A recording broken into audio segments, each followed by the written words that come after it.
With what's going on outside in the halls, it does look exciting. Everybody's catching up. There's so much of chatter and conversation that I've been hearing and as I walk the halls. With the power-packed agenda for the day, we now begin with another round of impactful keynote addresses. And I've been promised that this one's going to be interesting and dramatic and exciting.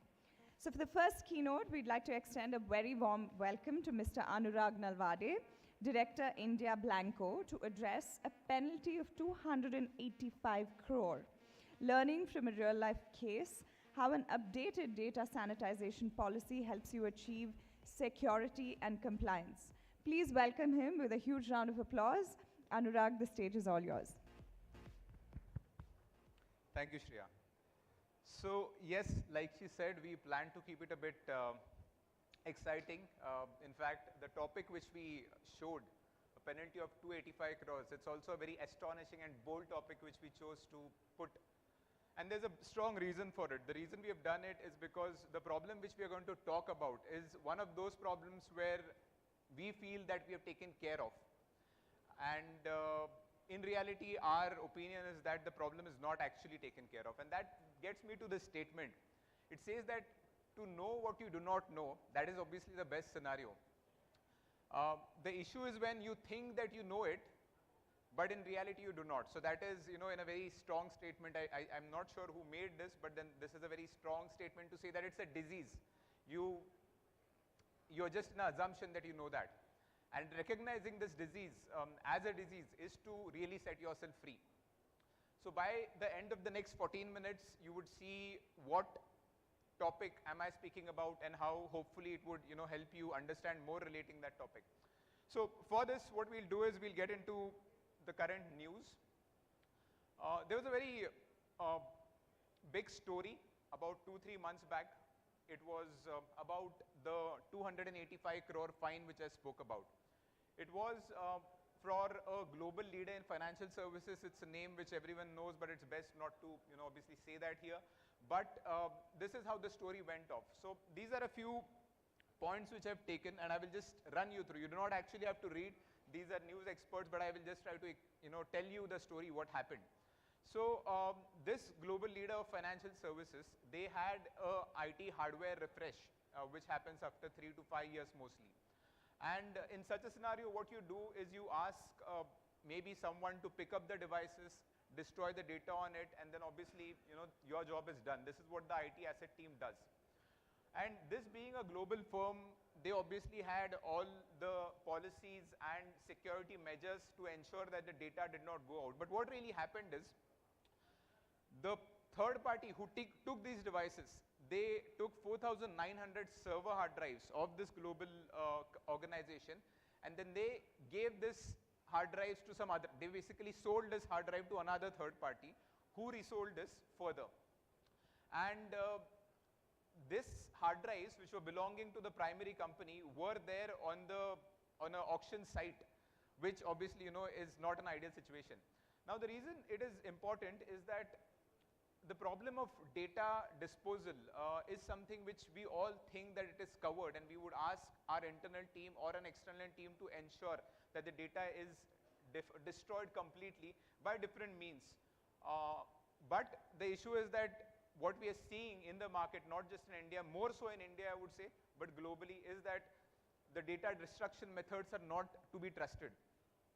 So this is where you see, what happened is they sold these 1,000 devices to other, and then it was there on the internet website, like I said. So basically, in short, during the hardware refresh cycle, the devices ended up on, let's say, an eBay, and you could, if you wanted to access that organization's data, all you had to do is buy a secondary hard drive, and you will get the data free. It was expected, again, I think this is a repetition, so I'll not spend time over here, but the thing is that one of the consultants said that at least there should have been some kind of verification to ensure that the data was destroyed properly. And this is what my previous statement goes to, even this organization thought that the data disposal was done because they asked someone and maybe there was some form of verification, but then it was obviously not a trustworthy verification. And this is what we refer to as the information security risk of data remnants. Basically, data remaining on your physical assets when it should not stay. It just doesn't apply to physical assets, by the way, but for the simplicity, I'm saying that. Now, this is not the only use case when this happens. Generally, the other relevant use cases are, just to show you, if your devices, the first use case was when the devices go outside. The other use case is when the devices are transitioning inside the organization. The third one, which is an important one, is when the data center is being, you are going on the cloud. So when the on-premise data is being copied on the cloud, we worry about the security measures on the cloud, but we forget to ensure that the data is fully destroyed on the data center, on the on-premise data center. And then what essentially happens is, if you do not have the right measures, then you would have this data remnants problem, and then obviously this could be the transactional data like the case study which we showed. It could be your CX's data, it could be your customer data. You have no idea because those traces were not there in the first place. So now the point is, what is the solution for this? Is it this? Is it about using a hammer or maybe using a degaussing machine, what we've been using for the last 2 decades or 1.5 decades?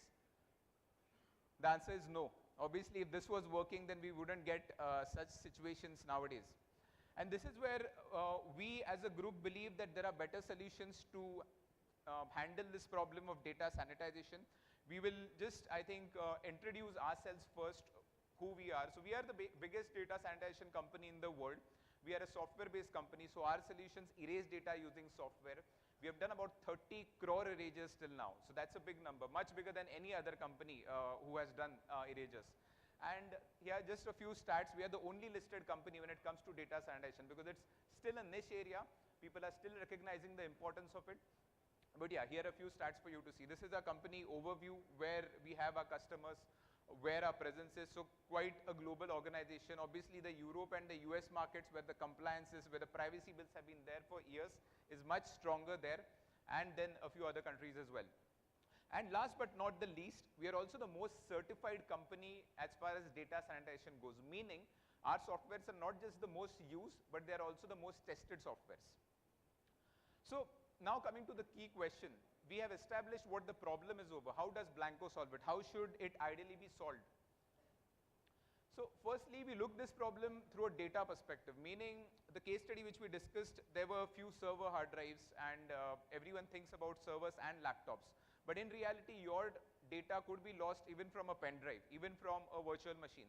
So it is important that when you are talking about data disposal, you talk about data and not a device approach. So Blanco is one of those companies who thinks of this through a data perspective, and that is the reason we have solutions to erase laptop, desktops, servers, mobile phones, tablets, printers, USB drives, even on the virtual front, the logical units, the virtual machines, and files and folders as well. And it's not just about having these solutions work in silos. What we do is we give you a certificate after every data erasure when it has happened. Even if you are erasing a single file or even if you are erasing a 2 TB hard drive, you would get a data erasure certificate which would be fully system driven. And I'm going back to the example which I showcased at the start. If your hard drives start talking to you back, whenever it goes out, it tells you back that, okay, your organization data is not there on me, then it would be much better. You don't have any manual intervention in between. The hard drives tell you, they give you an acknowledgement, and this is the acknowledgement which they give you. They give you an acknowledgement, they say that, okay, the data has been fully destroyed, and this is the certificate for it, which obviously helps you in audit and security standpoint. But it's not just about these silos products, which I would say. The important aspect which Blanco, in a way, we have our USP is how is the process? How can you build a process which you can trust? So even if you had 10,000 hard drives which were discarded or 10,000 laptops which were disposed of in the last 2 or 3 years, there should not be a single hard drive which went out with data on it, because if that happens, then you are in the same risk which I discussed earlier. So it all starts with an eraser platform which can erase different type of hard drives. Every time a device is erased, you are going to have an eraser certificate generated out of it. This eraser certificate should not be lost. What is the point if you did that and then the eraser certificate was lost because someone had to remove it, upload it? That's not going to work. So automatically it should be archived. Even if you have 1,000 offices across the globe, the data erasures are happening across 10,000 places, and all the erasure reports are getting automatically archived in a central place, which you could then access during an audit standpoint. This should further talk to, this would obviously give you the central visibility, but we can also go ahead and further integrate it with your ITSM. For example, you have ServiceNow, and you have all your IT assets data in the ServiceNow. So an eraser platform will talk to ServiceNow and say that out of all the devices which you disposed of, now you have the devices which have been erased. So that reconciliation happens automatically. So again, the whole point is that a good system should work in a way where you don't have to think about it. Ideally, it is invisible to you. Everything is happening and you can trust the process, but there is no requirement of you or someone else to interfere in the process. So that's the reason this integration helps. You could also integrate our system further with a ticket management system wherein, let's say, an employee exits, then an exit ticket is raised, and that will automatically initiate an erasure of his or her laptop. You could also specifically schedule erasures in case of data retention. If you know that certain files folders, their data retention is going to get over, you better schedule it so that, again, you don't want it to be missed, or you don't want an additional task for your operational teams.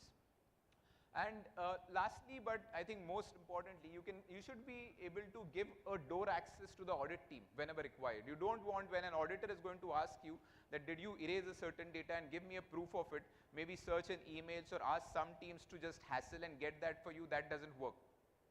So this is how it works, and it all comes together as a process theoretically.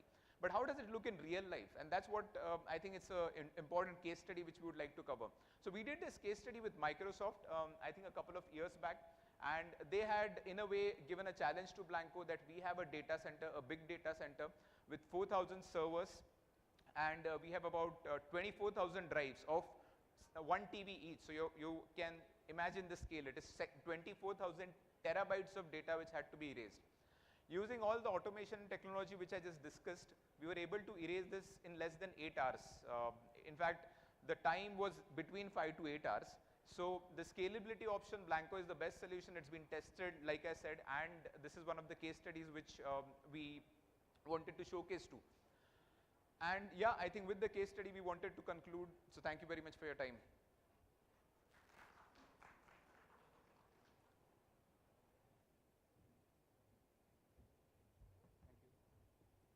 Thank you so much, Anurag. There you go, real life scenarios of what could potentially go wrong, and with what goes wrong, what are the seeds that we've sown that we'll have to reap. I think in all of those contexts, from data remnants to data sanitization to what is really potentially possible in terms of scale and scalability, that was an entire range of possibility that was discovered. Thank you, Blanco, and thank you, Anurag. Moving on to the second keynote, this is by Grant Thornton on ransomware. A business perspective. I'm calling up on stage Mr. Jaspreet Singh, Partner Clients and Markets Leader, Advisory Services, Cyber and IT Risk, Grant Thornton Bharat, to deliver the keynote. Ladies and gentlemen, please put your hands together for this one.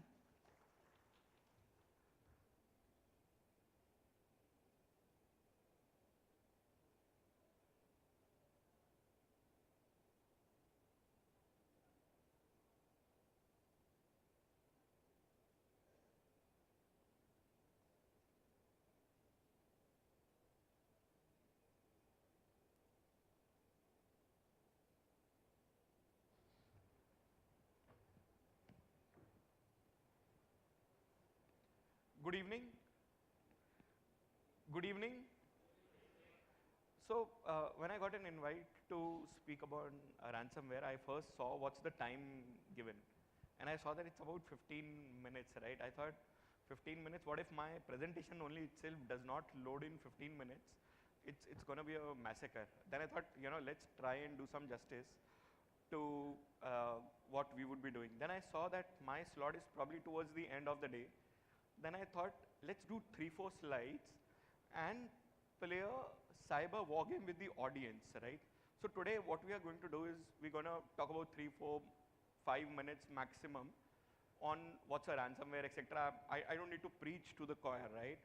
And then we're going to do some crazy question answers. And right, since I am the presenter, I get to ask all the crazy questions, and I'll pinpoint. I know a lot of friends in the audience, and I know many names, so I can pinpoint, or I'll call you by the color of your shirt, right? Or jacket. Thank you for pointing that out. So, sorry, the slides are not moving. Excuse me. So why are we talking about ransomware? Everything is digital, right? How many of you started experimenting with ChatGPT every day? ChatGPT? How many of you? Guys, can I see some hands? Yeah, people at the back, thankfully are listening. So if you look at whatever is happening today, whether it's smart devices, AI, robotics, everything is getting interconnected. And the more interconnected it is, the more vulnerabilities are being introduced to the system. And once more vulnerabilities are being introduced, we are all getting prey to ransomware attacks. Our biggest hospital is been under attack for the last 2 weeks. Public news, right? And it's a pity, right? It's like that's the heart of the nation. Every single VVIP goes there to get himself treated. Imagine if some of this data falls in wrong hands. What will happen? A lot of people tell me, Jaspreet, why will somebody attack us? I thought, let's put a small attack vector on place. This is just an illustrative example of a company which would have multiple offices across the globe, would have web servers, etc. If you look at what's happening, it could be because of threat of intellectual property. It could be somebody actually trying to sabotage.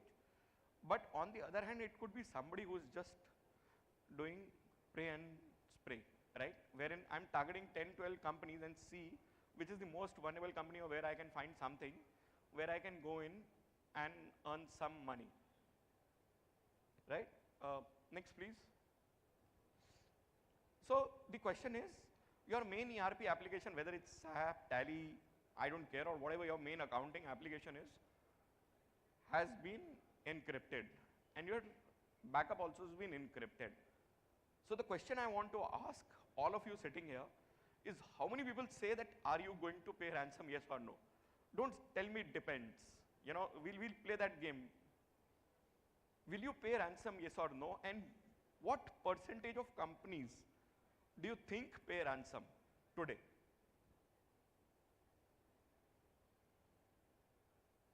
Anybody, please? More than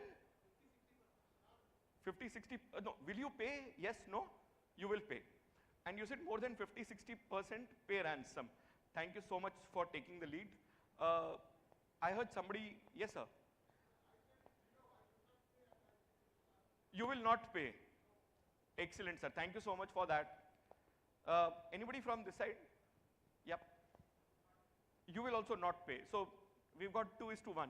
Sorry. Anybody else from this side? Will you pay, not pay? You will not pay. Just by a statistic report published by one of the leading US researchers, almost 72% companies pay ransom. But what does it depend on? Sorry, next slide. So very easy. I have not made this rocket science. Whether if you can recover from your backup, you will not pay. If you can't recover, you will obviously pay. It's a business impact analysis decision. Next slide, please. So these are the 10 considerations which I want you to answer with me. Who will take control of the situation? You are CIOs, CISOs, topmost minds in India sitting here. Will you own the situation, or will you go to your CFO, CEO and say, boss, everything is encrypted, I can't do anything? Answers? Yep. CISO will take control of the situation. Thank you so much for that answer. Yes, sir. The CFO and the CEO. Thank you. Somebody from this table? Sorry, need to make them understand? What is the situation all about? So, CISO could probably act as a person who will act as an intermediary and inform the board, etc., etc. Thank you so very much. I've had situations wherein the CIO, CISO has actually walked up to the board and said the entire data is encrypted, I can't do anything, I need help. In that case, the second question comes back, will you pay ransom, yes or no? Sir, you said you will pay ransom, right? Perfect, super. Where will you pay from? So for example, I'll give you a small tip. In India, I'm not a lawyer, but I've heard there's a law called FESMA in which you can't buy Bitcoins, you can't trade in Bitcoins, and you can't pay in Bitcoins. So if you're a company which has only got an India presence, I would want to understand where will you pay from.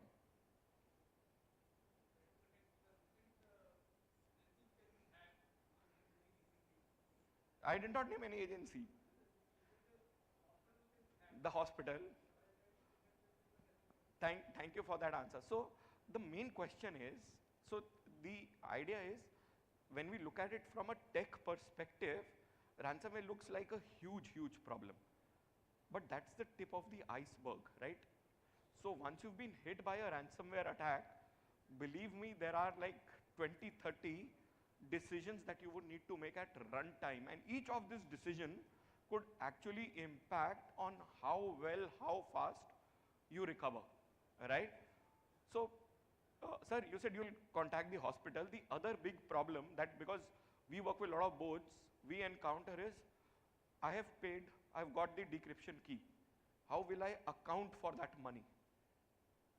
You're paying somebody, say, even if you're paying 1 lakh rupees, it has to hit your balance sheet somewhere.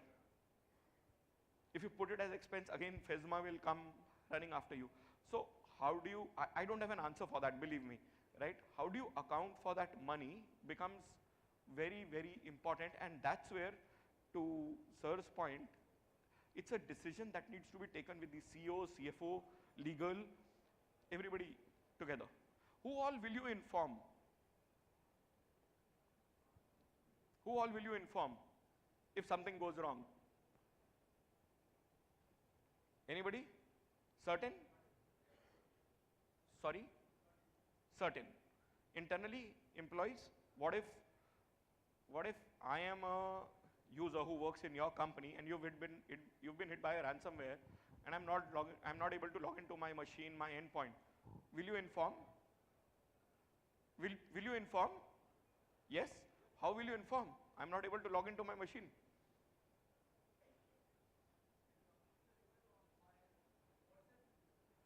Will you pass this information on WhatsApp? Cryptive message, holding message. Thank you so very much. So I'm saying there is no perfect right or wrong answer on what we are trying to do, but I'm saying just imagine this is a normal conference, a semi-formal event, right? Then we are seeing so many different scenarios. What if it happens at the stress of an actual event and we are actually going through an entire ransomware attack? How many runtime decisions will you take? Let's take it a little bit deeper. Any jurisdiction challenges do you think we'll have? Yes, I see a lot of people at least nodding heads, right? Very, very common. You don't know which jurisdiction you'll deal from because they don't, the hackers don't have a jurisdiction, right? And my most favorite question, and I want almost everybody to answer this, please. Last question, who will negotiate with the hacker? Who will negotiate with the hacker? As CISOs, CIOs, whatever sitting in this room, will you yourself negotiate with the hacker? Yes, no? Sorry? So you will appoint somebody to negotiate on your behalf. You will not directly negotiate. Superb. Anybody else?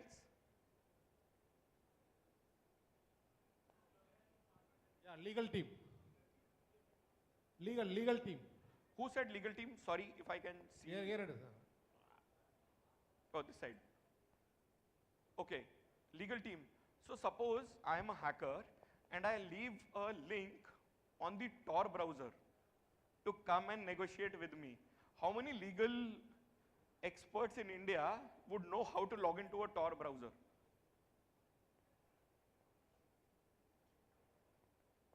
How many? I can count on my fingers 3 or 4 probably lawyers who will understand what even a Tor browser is. right? So these are some of the questions which, you know, you would expect to go back to your board and ask and be prepared for. And that's why you see the ransomware business, it's not a CIO CISO's problem only. That's the technology part, all right? You can get incident forensic experts immediately, but these are some of the important considerations that you need to take care of. Next slide, please. And when I said stakeholders, I thought let's try and put an answer on who all would be the stakeholders. And when I thought, I actually couldn't stop on whom will you inform. It starts from owners, clients. You know, would you want somebody calling you from outside saying, I've heard there's been a ransomware attack? Or if a hacker posts something on Twitter or any other social media, you're gone from a brand image perspective?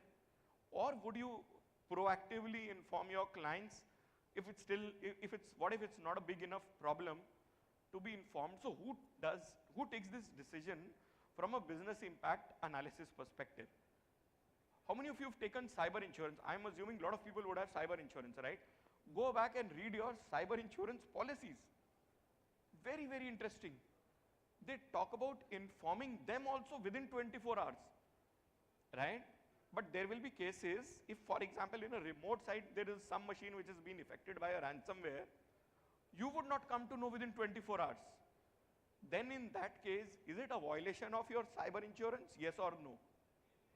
How do you play that consideration? See, it's like buying a home loan, or taking a home loan, right? Once you take a home loan, you've read the conditions. It's totally pro the builder. Cyber insurance is also like that. It's totally pro towards the company, right?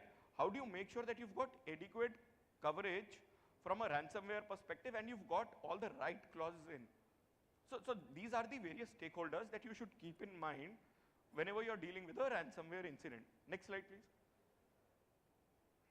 Again, some of the questions we've already spoken about. Do you have a communication tree? Do you have alternate means of communicating with your employees? My Active Directory is hacked, encrypted. I can't use Teams, I can't use email. Somebody here said WhatsApp. Will you pass this information on WhatsApp? Believe me, the moment you put it on WhatsApp, it's all over social media. Your brand is gone, dead. What will you communicate? Whom will you communicate it with? You know, communication is a very dangerous topic. It can't be too much, it can't be too little also. Do you have a holding response ready today to saying, you know, we've been attacked or we are facing a small problem, we'll come back to you within 24 hours. That's what a company which got breached, where the website got hacked, they put it saying as a holding response, saying, you know, we don't know what's happened, we're investigating, we'll take 24 hours and we'll come back, right? On the other hand, probably the biggest hack in India of one of the major ITS companies, how did the world know? Through Twitter. When an employee put a photograph of the ransomware note on Twitter, it was for the world to see. So these are some of the questions that, how do you communicate between the team and, you know, who all will you communicate with? In what frequency will you update the board? Do you have retainership agreements with forensic companies? You know, somebody whom you can call at 2 o'clock in the night and they'll come and start before the damage is done. Legal regulatory. Will you involve the CFO, etc.? Last slide, please. So what I thought was I'll probably do is put a RACI matrix. Try and see who will do what in terms of an actual cyber incident or a ransomware incident. Then what you do is, I tried putting almost all the major functions in an organization, saying you'll have finance, you'll have HR, you'll have legal, InfoSec, etc. And I tried putting a RACI matrix, saying who will do what, right? Who will communicate, who will take responsibility. Because a lot of CISOs, CIOs said, I will inform the board, and then it's board's responsibility.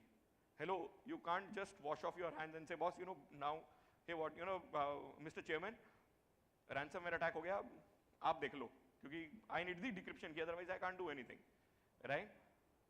What about looking at, can you restore or not? A leading logistics company in US, public case study, they said we'll not pay. Like some of my friends said, they said we'll not pay.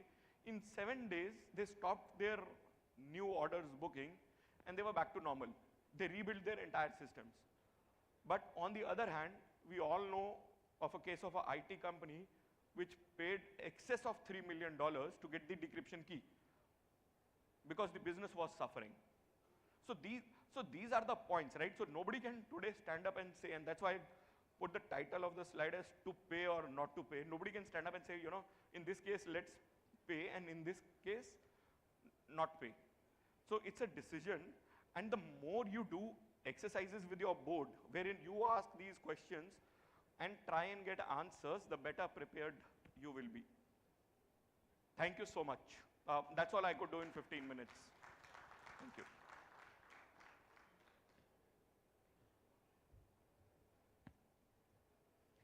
Thank you so much. It sounded like a bit of a ticking time bomb. Pray and spray, cyber war games, how 72% companies actually end up paying ransom of runtime decisions and impact on the organization beyond just the IT and the CISO teams, the communication ecosystem, the impact on brand and brand considerations. There's so much of abdication of responsibility or ownership that kicks in and comes into play. Following that keynote is the third one, which is by Lookout on endpoint to cloud security by Mr. Surojit Dasgupta, Country Manager, India and SAARC region. Lookout Inc., may I request him to please take the stage and take us through this segment. Over to you, Mr. Surojit.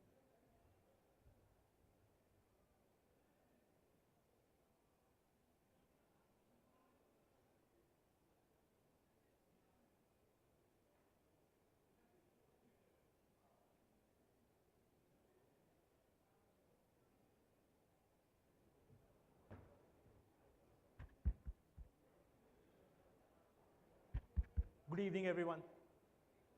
Good evening. Fantastic. Great to be back in person in the stage after almost 3 years, 2 years of almost COVID. So great to be back out here, and we're almost at the fag end of the day. Great to see so many people in the room out here. So before I talk to you about my presentation, I want to talk to you about a little bit about the company, Lookout, right? So what we do basically. So we were founded in 2007, right, in US, primarily focused on mobile endpoint security, right? There are a few figures that are on the screen. I'm going to keep on coming back to these figures, right? 205 million mobile devices, right? I repeat, 205 million mobile devices that we manage, 170 million mobile apps that we analyze, more than 16,500 SaaS apps that we analyze, and we look at almost around 1,600 threat families, right? This is what we do from a mobile telemetry data point of view, right? Now, we've been a leader in the last 15 years in mobile endpoint security. Now, mobile and cloud go hand in hand. We expanded our offering into cloud security with the acquisition of CipherCloud early last year, right? And now we have an entire platform of mobile security, right? We have presence across the globe, and coming back to India point of view, we have development centers across Bangalore and Hyderabad. We secure more than 5 lakh businesses across the globe, right from governments, large enterprises, and even SMB customers.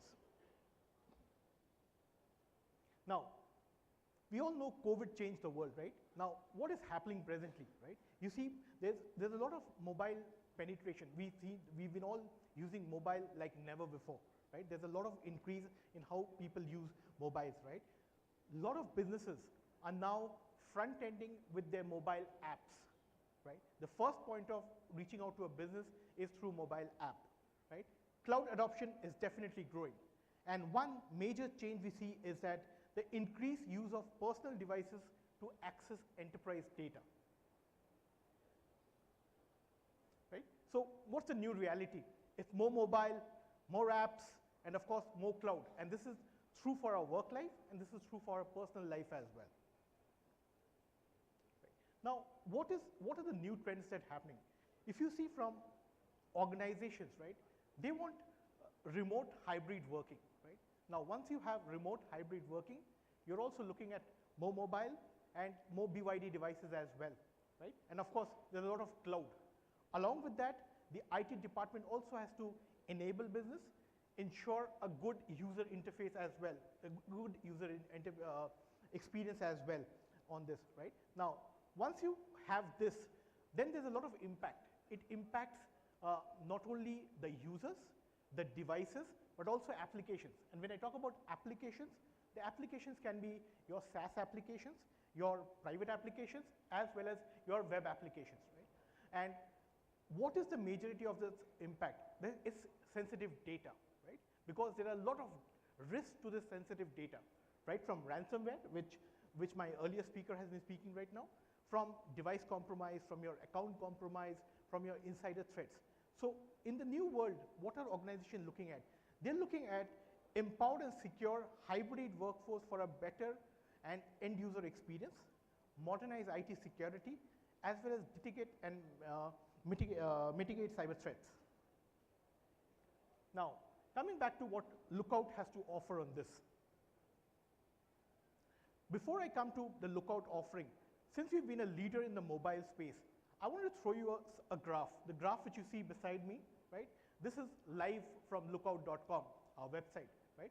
If you see, India is one of the most highly attacked countries in terms of phishing encounter rates as well as mobile app threats.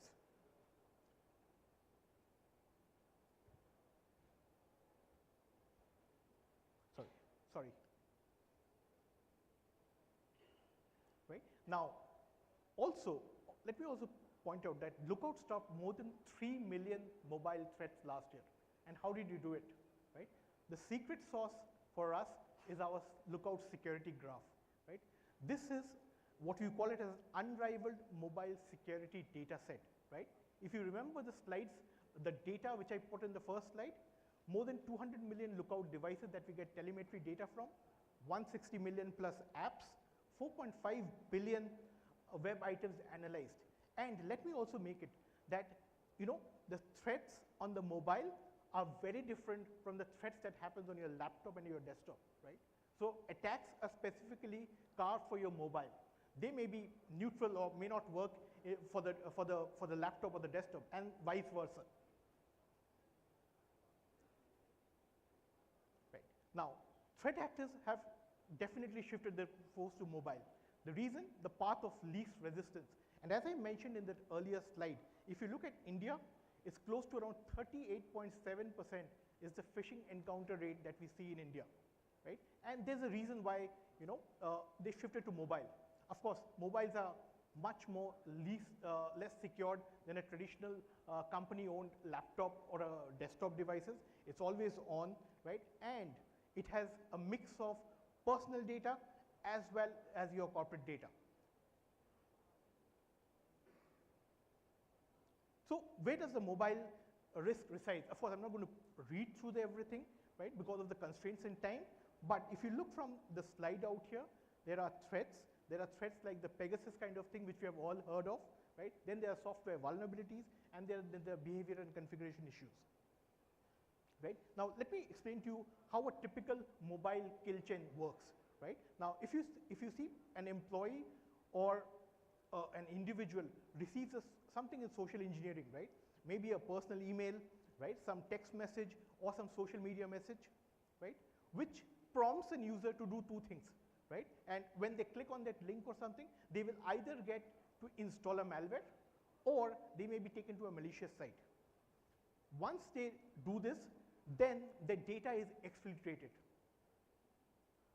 And once your data is exfiltrated and the user and the attacker has your IDs and everything, they access your enterprise data, they can access your the cloud credentials as well. So what Lookout protects against? Lookout protects against a vast majority of things, right? Like from app-based threats, right? Device-based threats, network-based threats, as well as web and content, right? Most importantly, it protects from corporate data being compromised.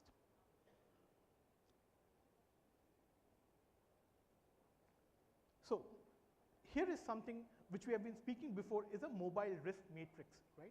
Mobile risks are plenty. I'm not going to read through all the things out here, but if you look at the 4 broad contents where mobile risk resides, they are web and content, apps, network, as well as a device. And it can be, like you see in the left-hand side, it's threats, software vulnerabilities, and behavior configurations. Most of the time, when we have conversations with customers, they come back and say that we have an MDM solution with us, right? Or a UAM solution with us. So I think we are fairly protected. We wanted to just show you that if you look at this blocks which are in green, these are the only 3 blocks that an MDM protect an user, right? Rest of all these blocks, they do not protect your users. So this is the need why you need to look for a mobile threat defense kind of a solution. Lookout has an integrated mobile security platform covering this entire gamut of threats that we talk about, that we protect against this, including a mobile endpoint EDR. And of course, like for everything, there's no one size that fits all. Different organizations have different maturity levels in terms of the security through mobiles, right? So we sell it in different options and bundles to our customers. Right? Now, how it works is fairly simple, right? There's no rocket science of 5 days of putting configurations, policies, and everything. It's pretty simple. You log into the Lookout console. Once it's connected, your users are automatically connected to the Lookout security cloud, and then your users can access any of the SaaS apps or anything with full confidence that your corporate data is protected. So in way, we provide actually a zero trust for your iOS devices, for your Android devices, as well as your Chrome OS devices, right? Also, a point to be noted is that mobile devices are pretty easy to remediate as well. Unlike your corporate desktop or laptop, which may need to be taken to your IT team, here, 95% of the cases, a self-remediation can be done. I spoke to you about threats, how we do it, but one thing with a mobile, this is very unique, is respecting user privacy. Typically, mobile devices are all owned by the user. They do not like, post office hours, whatever I'm doing, that's none of the organizations look out, or there shouldn't be anyone, who should be tracking me, which site I'm going, what app I'm looking at night, right? So Lookout is GDPR compliant. We're going to be also compliant with whatever privacy laws that comes into India, right? But so we respect the user privacy, right? The user itself can see what we can see and what we do not, right? So we do not look at any user's personal email, personal photos. We do not report back what sites he has gone to, which sites he has visited, which app he has visited, right? So we have full respecting the user privacy, because mobile is basically a private device, not owned by the organization in most of the case. Right. Now, I spoke to you about mobile endpoint security. Now, if I speak to you about mobile endpoint security, mobile app security is not very far behind, right? This is the second offering that we do from Lookout. We do, it's called, through our SDK, which we call as App Defense, where if we protect the mobile apps, right, of organizations. Now, in this, we typically, if you look at regulatory bodies, like for example, in India, right, the Reserve Bank of India has a circular by the name of Digital Payment Security Controls thing, which they advise banks that the mobile banking app should have certain things which helps to have it anti-malware capabilities built into it, right? We are extremely honored and privileged that some of the largest banks in India trust in Lookout for this particular thing, which we call as App Defense, which is our mobile app security. This is a timeline of all the threats that we discover as a leader in this space of mobile endpoint security and mobile app security. So we were the first ones to have discovered Pegasus way back in 2016 when it came, and then again in 2021 when it resurfaced again. Right? Like we said, we have been a leader in the mobile space, and we are making great strides into our cloud security portfolio as well. If you see the Gartner report on the side out here, we are a visionary in this, right? So I will not talk about SSE. I think I think all of you have enough of thing what SSE does, but we basically play in the SSE space with our secure web gateway, with our CASB, with our ZTNA solution, right? So I'm just giving a slide out here in terms of we are a Gartner visionary like we mentioned. Point to be noted out here is that we are in the top 3 in all the 4 critical use cases that Gartner has come out with, right, among all the vendors out there. And in the below, you will see that we have also been putting up a Gartner peer report, so customers who are using us, they're also fairly happy with the solution that they use. So I'm not going to read out the entire thing in terms of it, but this is again from the Gartner Magic Quadrant report, right? What I'm going to leave you with is the sentence that clients looking for a comprehensive SSE solution should consider Lookout.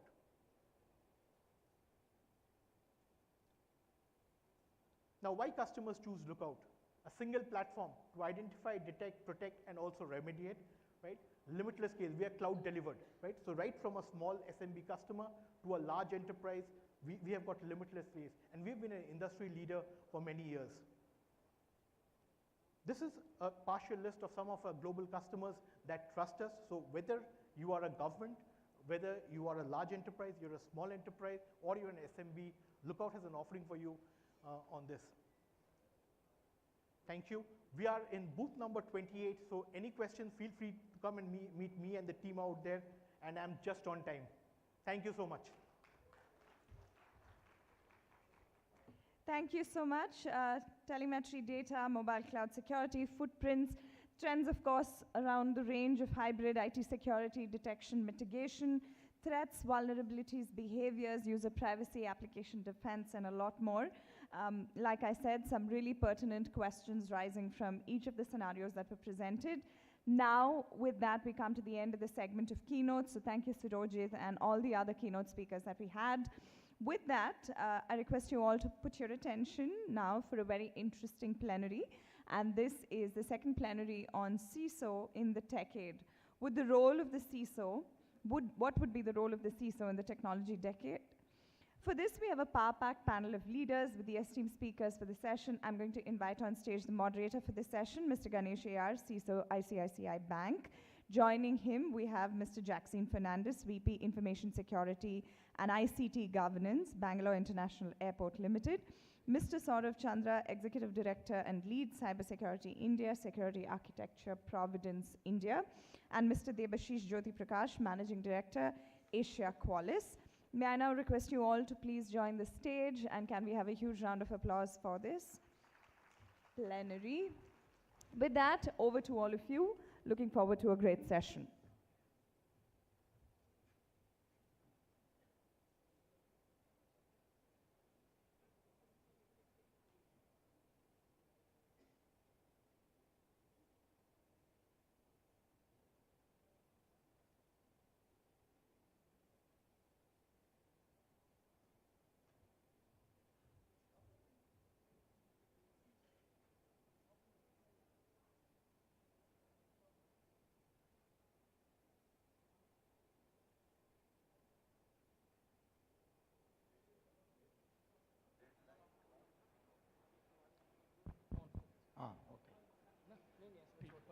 ऐसे बात करना है क्या?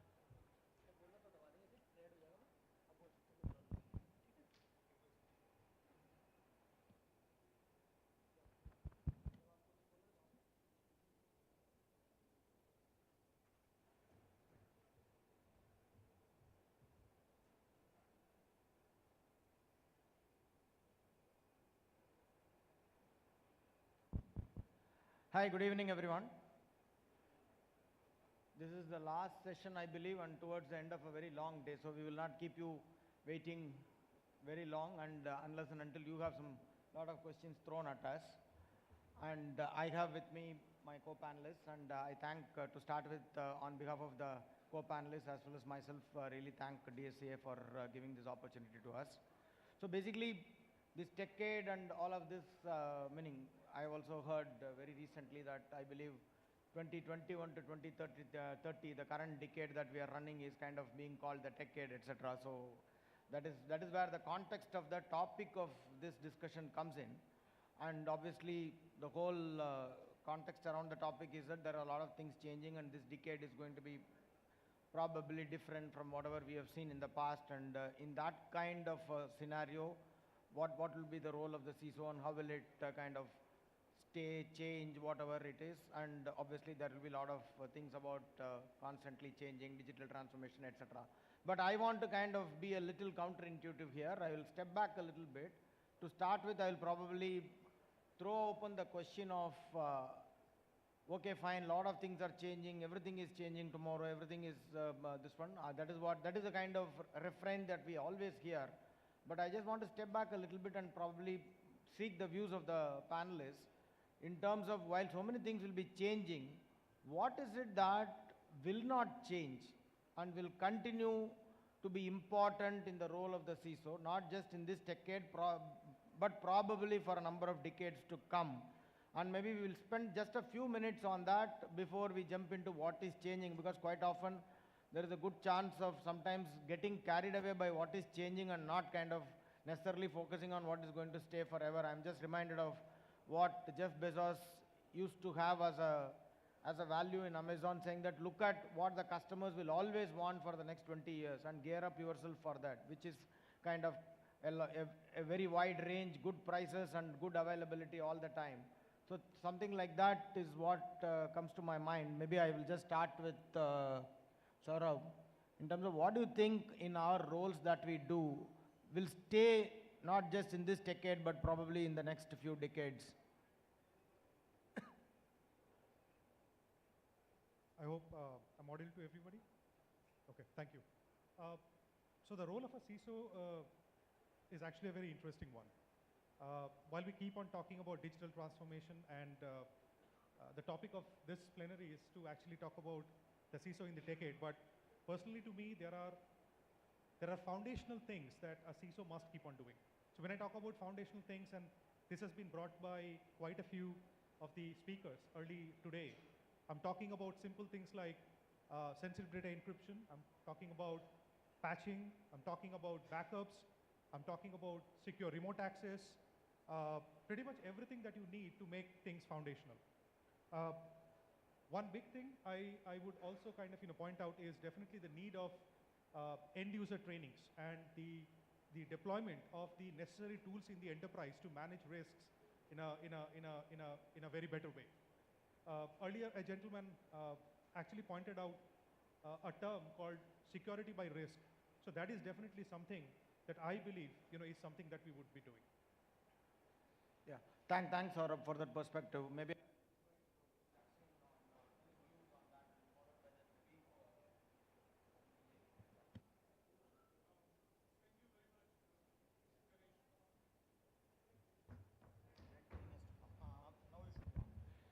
Hello, hi. Sorry. I'm not as tech savvy, apparently. Having said that, thank you very much, Ganesh, for the question. I think what doesn't change, I think Saurav has articulated it quite well. It's the basics, At the end of the day, I mean, if you're not doing your identity and access management part of it, these things will continue no matter what the technology is. I think the patching part of it, it's going to get, it's already as bad as it can be. I mean, every alternate day we get a new patch or something of the sort. So these are things I think that will continuously stay. And it's about starting to look at those aspects which can get automated and all of that. I think that's a part that we will have to stay with to get, because we cannot keep pace with the amount of alerts or incidents that get thrown at us. So I think that's another part which we have started down, which I think we need to continue to stay the course as much as possible as we go ahead. Thank you.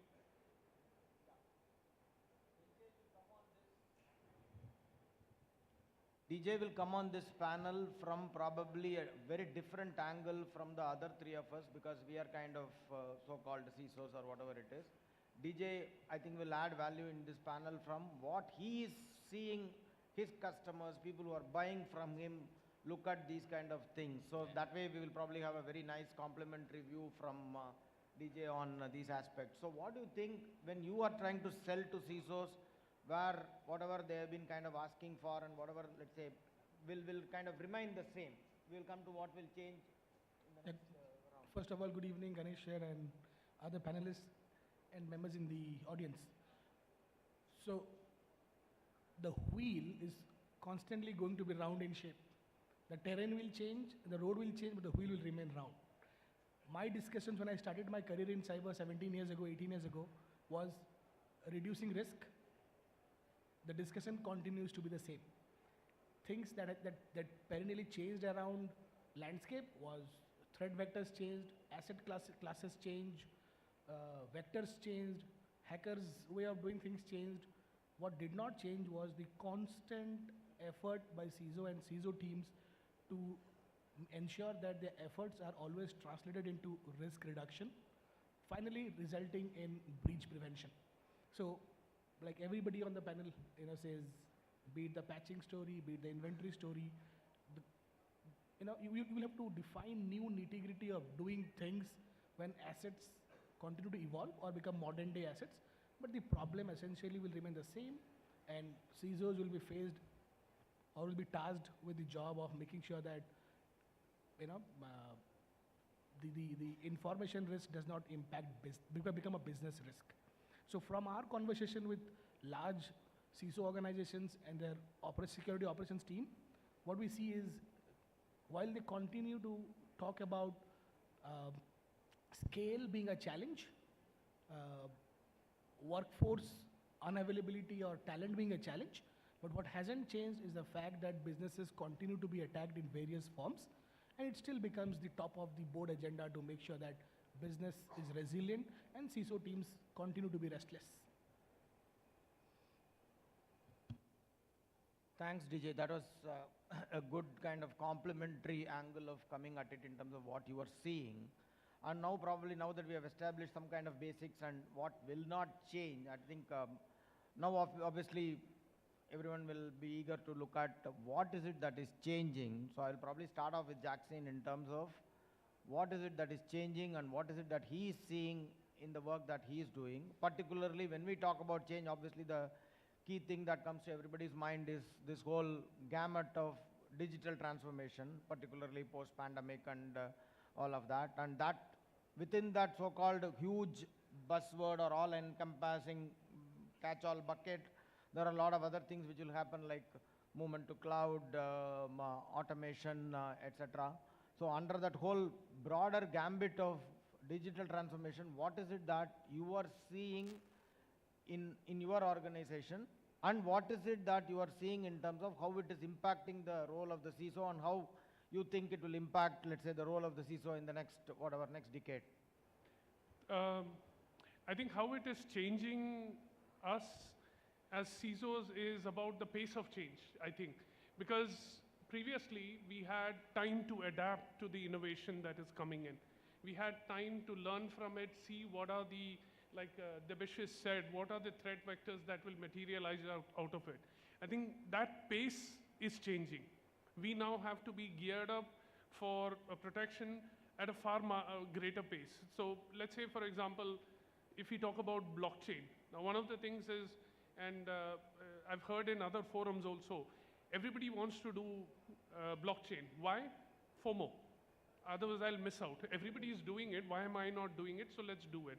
Do we understand the use cases in my organization? And two, do I understand the risks of that? So that pace at which it was coming is now increasing more. So we have now, today we are talking about deep fakes and everything. How long before it becomes a problem for us? The previous innovations, that becoming a problem took maybe 5 years, 10 years. Now we are left with maybe a couple of years before that innovation becomes a threat in our organizations. So I think that pace of change is huge. And of course, I mean, humorously and ironically, I have, when asked as a CISO, is ransomware your biggest threat? Is phishing your biggest threat? Is credential harvesting your biggest? I said digital transformation is my biggest threat. Because unfortunately what happens is that this digital transformation without swim lanes happens quite often in organizations, which then causes us to, change, focus, steer and try to adapt to that change that happens. So I think that's changing a lot and at a far greater pace, Ganesh. Saurabh, you were in a place where probably, as we were discussing in the afternoon, kind of literally two extremes coexist. One being the front ending of the customer or front ends to the customer wanting to digitally transform and then really present a different kind of an experience, and even the experience to the doctors, etc. Whereas on the other side, your so-called medical devices or biomedical devices, scanners, etc., are probably, meaning literally a millennium behind. So in this kind of a context, what do you see as your challenge in terms of when somebody is coming up with this whole buzzwords of digital transformation, etc., and how does that play out in your role, and what do you see as kind of learnings for other people as well?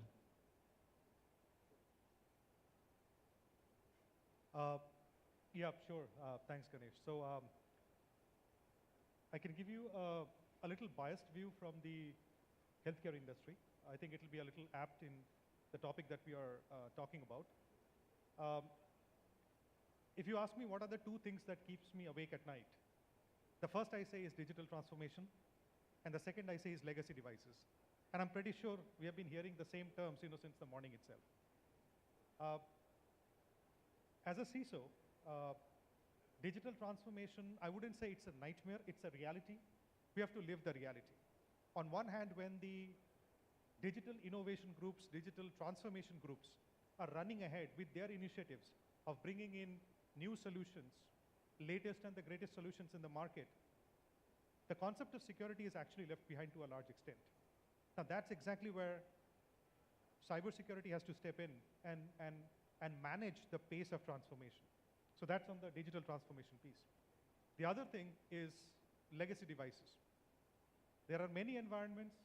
You can talk about manufacturing, you can talk about healthcare. A big thing is the legacy devices, where you can't basically kind of keep on hauling the legacy devices and bring them up to, you can say, the latest and the greatest, even if you want them to be.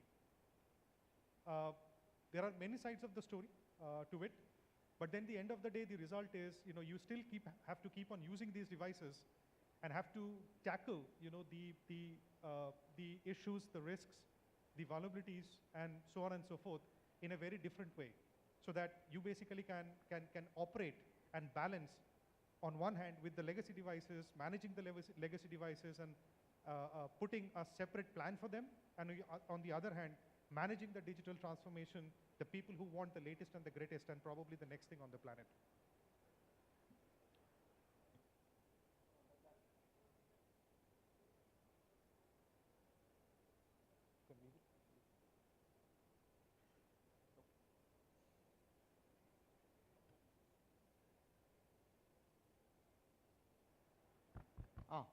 Sorry for that. DJ, what is it that you see in your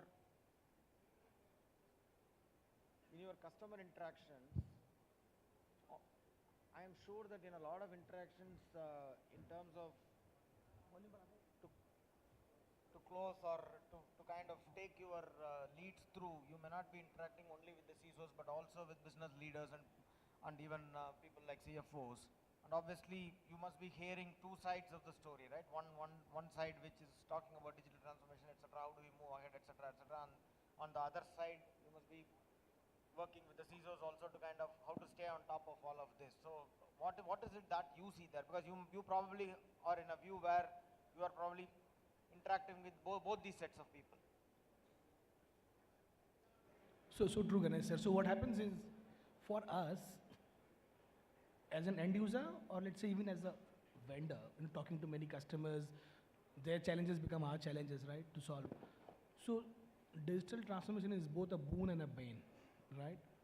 Look at the fact that how many of us knew when hypervisors were being adopted, who knew that someday there will be containers? It's such a great thing from an innovation standpoint, but such a painful thing to protect. Who knew that one day you will have serverless? Painful thing to protect, but a great thing for software architecture. Who knew blockchain? such a great thing from an innovation standpoint, such a painful thing to create audit, and regulatory around it. Who knew about, all these, to be honest, 15 years ago, Alexa, these things didn't even exist. Today they exist. So what is happening here is, every time there is digital transformation, we do have to make sure that the transformation that will enable our businesses to do better than our competition are also things that are vetted right at the beginning by design, with the security teams being involved. So, see, it is no lie if I say innovation beats regulation any day, right? Regulation takes time to catch up. Regulation only comes in when it becomes a large-scale project, right? Or it begins to impact the lives of the common man, then government gets involved, and then it has to be regulated. So until then, teams that continue to do innovation, they cannot stop. Either they work with their security teams to make sure that in the future it doesn't have to be built from scratch because regulation bothered us in such a way that it have to start from ground up. They probably need to start with security teams, with CIO organizations, with CISO organizations, right? As a vendor, what I see is today when our communication happens with CISOs, they never ask about problems that we can solve for them today. 90% of our conversation is, this is our organization in the next 5 years. Am I achieving a tool set that keeps me future proof, or am I just buying for now? So this is what we are hearing. I think this, probably something that you can connect because we meet you, people like you that resonate to this. No, this is in a way very good news that this is how people are thinking. And there is only one small reaction that I will have to what you are talking about, innovation and regulation. The unfortunate reality is that while regulation may catch up behind innovation, but the risks coming out of those innovation are immediate. Because at the end of the day, as an organization, you should be more bothered about the risks that affect you and not necessarily only about regulation. Because if you are doing for regulation, you are only doing enough or bare minimum enough. But whereas you have to be focused on the risk that your organization is facing, and unfortunately, the moment that innovation is in play and it is kind of live or it is already put out, then the risk is playing out then and there. So that way, in some ways, it is like the innovation, the risk, and then the regulation. So in that kind of this one, as a CISO or as somebody who is playing the role of the protector, I think we should be more focused on the risk that goes with it as opposed to the regulation, because the regulation may or may not catch up immediately. So that is my limited point to what you are talking about, innovation and regulation. But moving forward, what this brings to the fore is that obviously we touched upon the role being in terms of protection, etc., etc. But increasingly, what we are also seeing is that how does the role of a CISO move beyond just security? Because today, the risks that come out of this area, particularly in areas like healthcare and financial services, we have already seen enough examples around us, definitely needs this area or this particular role to be kind of elevating itself to beyond just that so-called technical or technology protection role. So how do you see that panning out, and how do you see that in terms of your own experience in your careers, and also probably in what you think as a community this role or this set of people should be actually changing or looking at things differently? Maybe we'll start with Saurabh. Sure. The first thing that I would like to say, the way the role actually evolves is for the CISOs to bring out security in business by design and default. We have been talking about integrating security into business processes. We have been talking about integrating security into various levels of business. What I'm talking about specifically is integrating security into the transformation strategy, integrating security into the various kind of processes that we have in the transformation journey. I'm also talking about giving the CISOs, the right level of authority, the right level of KPIs for them to be successful. That is the number one point. The second point that I also wanted to make is the CISOs should start acting as more like a PR function, a public relations function. So what I'm talking about is that the CISOs kind of become the chief security marketing officer, enabling strong collaboration, coalition with the other functions, ensuring that the other functions are receiving what they are supposed to receive, what we have promised to them, and ensuring that the successes as also the challenges are actually brought out in the open. When I talk about in the open, I'm talking about bringing it open to the board, bringing it open to the internal teams, bringing it open especially to the engineering teams, if you have engineering function, and basically bringing it open to everyone. That's my second point. The third one that I wanted to touch upon is security performance in business. Now we talk about security KPIs, we talk about the return on investment on security, correct? And we also had a speaker in the morning today who spoke about security itself is a return on investment, right? So that was the point that was made. So what I'm trying to put forward in this is, as CISOs, we have to enable KPIs that are business focused. When I say business focused, I'm talking about KPIs something like speed to market, I'm talking about time, I'm talking about cost, I'm talking about customer satisfaction, and so on and so forth. So if we kind of, do, say for example, some of these things, we should be able to kind of, have a better journey enabling this transformation as a CISO. I'll leave it to the other speakers to hear. Good, good. Thanks, Saurabh. So that, some of the good aspects you touched upon, that brings me to another area which is becoming increasingly important. There are times that we have seen, or we as a community probably has also been accused of being, I'm being a little provocative or a little more frank here, that being very poor communicators on kind of bringing the risks and bringing the response to particularly the levels of, let's say, board and regulators, where there are times when you can probably see that the conversation is almost as if two people from Mars and Venus are speaking, meaning that the board member is asking something, the CISO is saying something, and it's probably, there is no connect at all. So this is one area which probably is something that is becoming more and more important as we move into this decade, not necessarily only the technology challenges. On this front, Jackson, what do you think, honestly, what do you think the community should do? Where do you think we are in that kind of a role? And where is it that you think, what has been your experience, and what is it that you think people should work on? Because to my mind, this is probably an area where there is that little bit of a kink in the armor across different sets of people in this community. So how do you think, and how important it is in the next decade or so? I don't necessarily think that every decade is different per se. I think it's just different challenges. And we'd like to say that, we are doing a lot more. We are saving the world.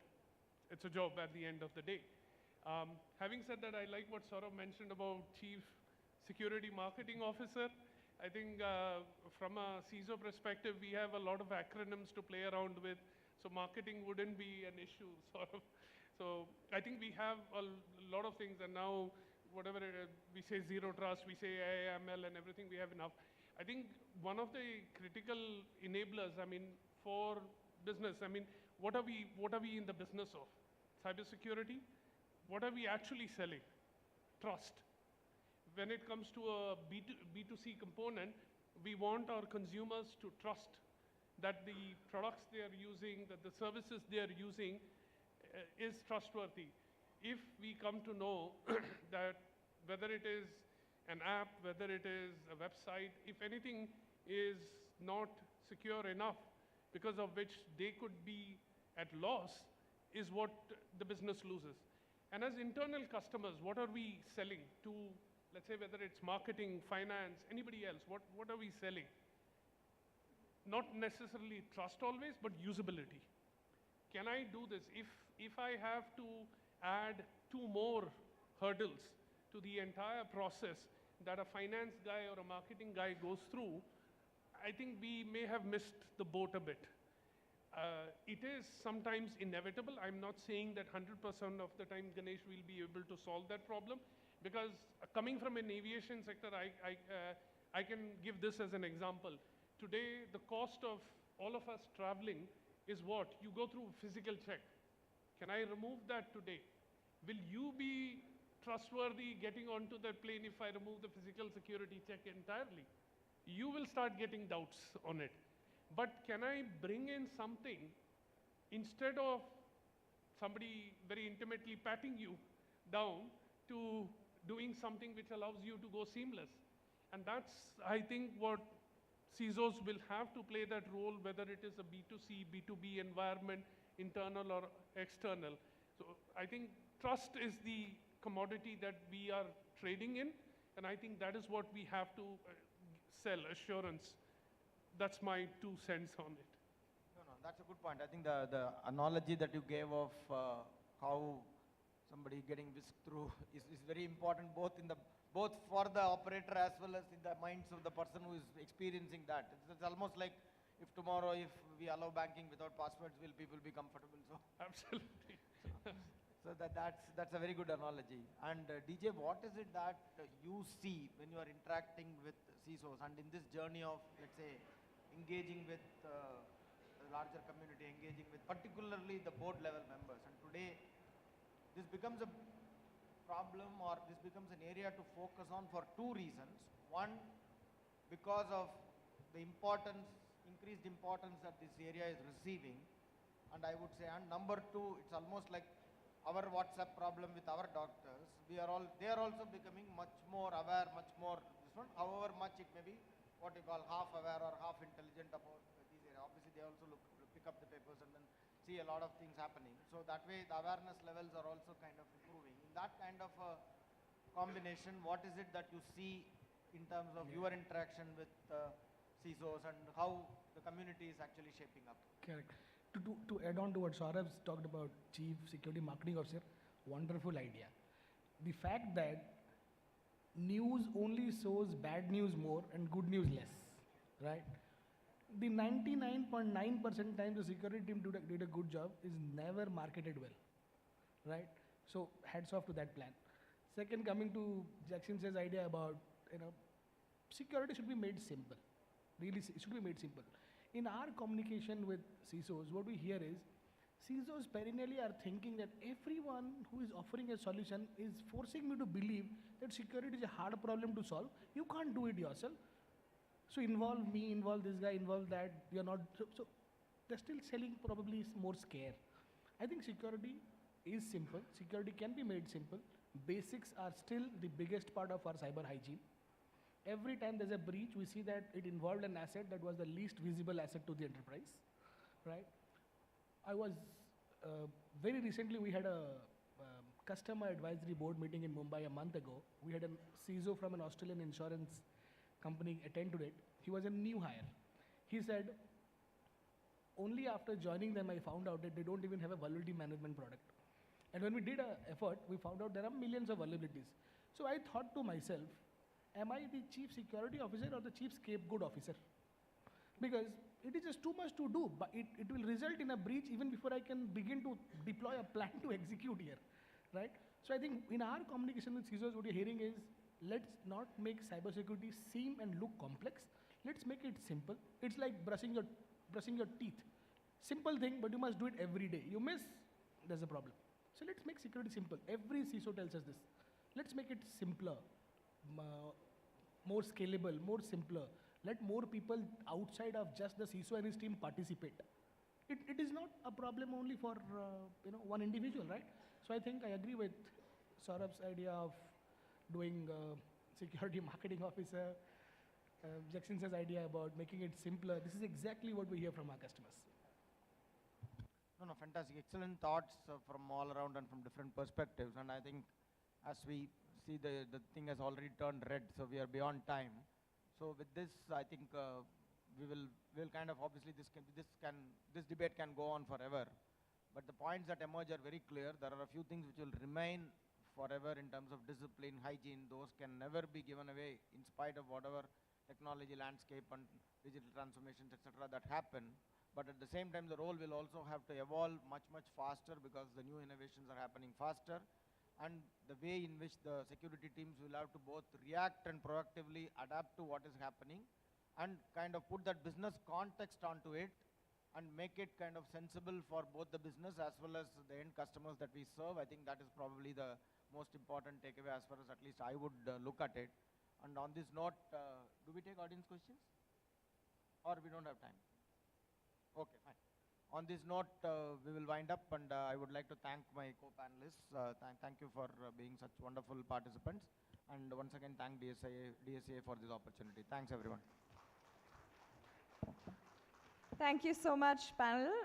The constants that won't change, keeping pace with incidents, digital transformation, and the related realities connected to it, FOMO and legacy devices, security return of investment, connecting the dots, exploring the known and the unknown, and of course, seamless trust and the simplicity of the entire narrative. Thank you so much to all of you for having been here and having shared that conversation with us. Thank you. So that was the closing plenary for the day. What's coming up next is the Innovation Box, the fight for the most innovative product of the year. So right here, we're going to witness security product companies take center stage and power pitch their innovations to impress both the jury and the audience, as the winner will be voted both by the jury and the live audience. Audience, for those of you sitting at the back, we all have a backbencher syndrome. Why don't we get past that and come a little forward, because this needs a little bit of intimacy. You need to be able to interact with those on stage. This is the DSCI Innovation Box. The DSCI Innovation Box was launched 8 years ago in Mumbai on the sidelines of the 9th Annual Information Security Summit. Innovation Box is an initiative to encourage product development and promote entrepreneurship in the domain of cybersecurity. The intent of this initiative is to recognize and honor the most innovative product of the year. Before we move ahead, we would like to announce the esteemed jury panel for the DSCI Innovation Box. On the jury, we have Mr. Amal Krishna, Chief General Manager, ENT, Head IT, ONGC, Mr. Raman Roy, Chairman and MD Quattro, Mr. Samir Ratolekar, Senior Executive Vice President and CISO, HDFC Bank, Dr. Sanjay Bal, Director General, CERTIN, Mr. Shyam Penumaka, Partner, Dallas Venture Capital. To begin today's ceremony, please join me in welcoming Mr. Vinayak Godse, CEO, DSCI, for the initial remarks. Mr. Vinayak.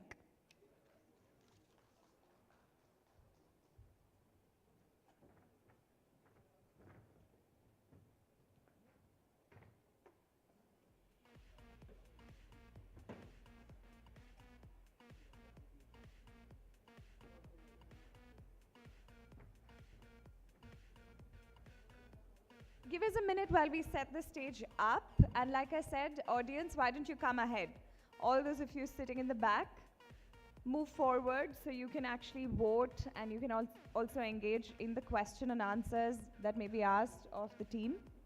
So I request you all to come forward. Don't leave the room. We'll be back in a minute or so. We're just waiting for the setup to complete.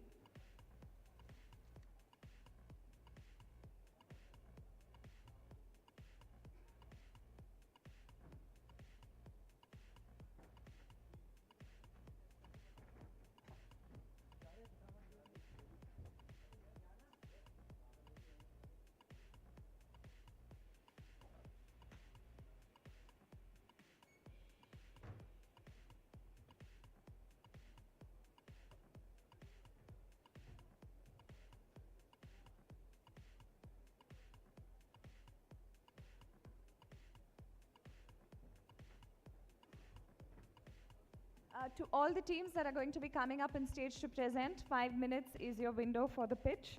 At the end of 4 minutes, 30 seconds, your timer is going to start blinking. Keep an eye out. You'll have 30 seconds to wrap up. So make sure you pay attention to the timer. 5 minutes is what you have. And at the end of 4 minutes, 30 is the first buzzer, and wrap up in the next 30 seconds. Just keep that in mind. We'll just have the setup ready, and then we'll bring them on.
To the participating teams, make sure that you keep your responses succinct and brief.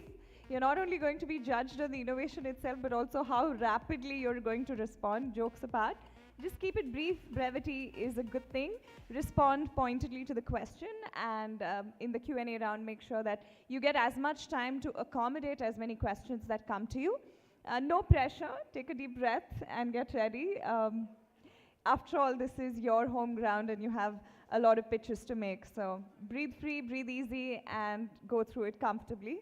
Wishing all the very best to all of our 6 participating teams.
How many fans of Shark Tank in the house? You know, this is like the Tinder question. Nobody raises their hands. Okay, so without further ado, let's announce this open. Let me invite on stage Mr. Vinayak Godse for the opening and initial remarks. Please put your hands together, ladies and gentlemen. This is an energetic session coming up, so let's keep the energy high.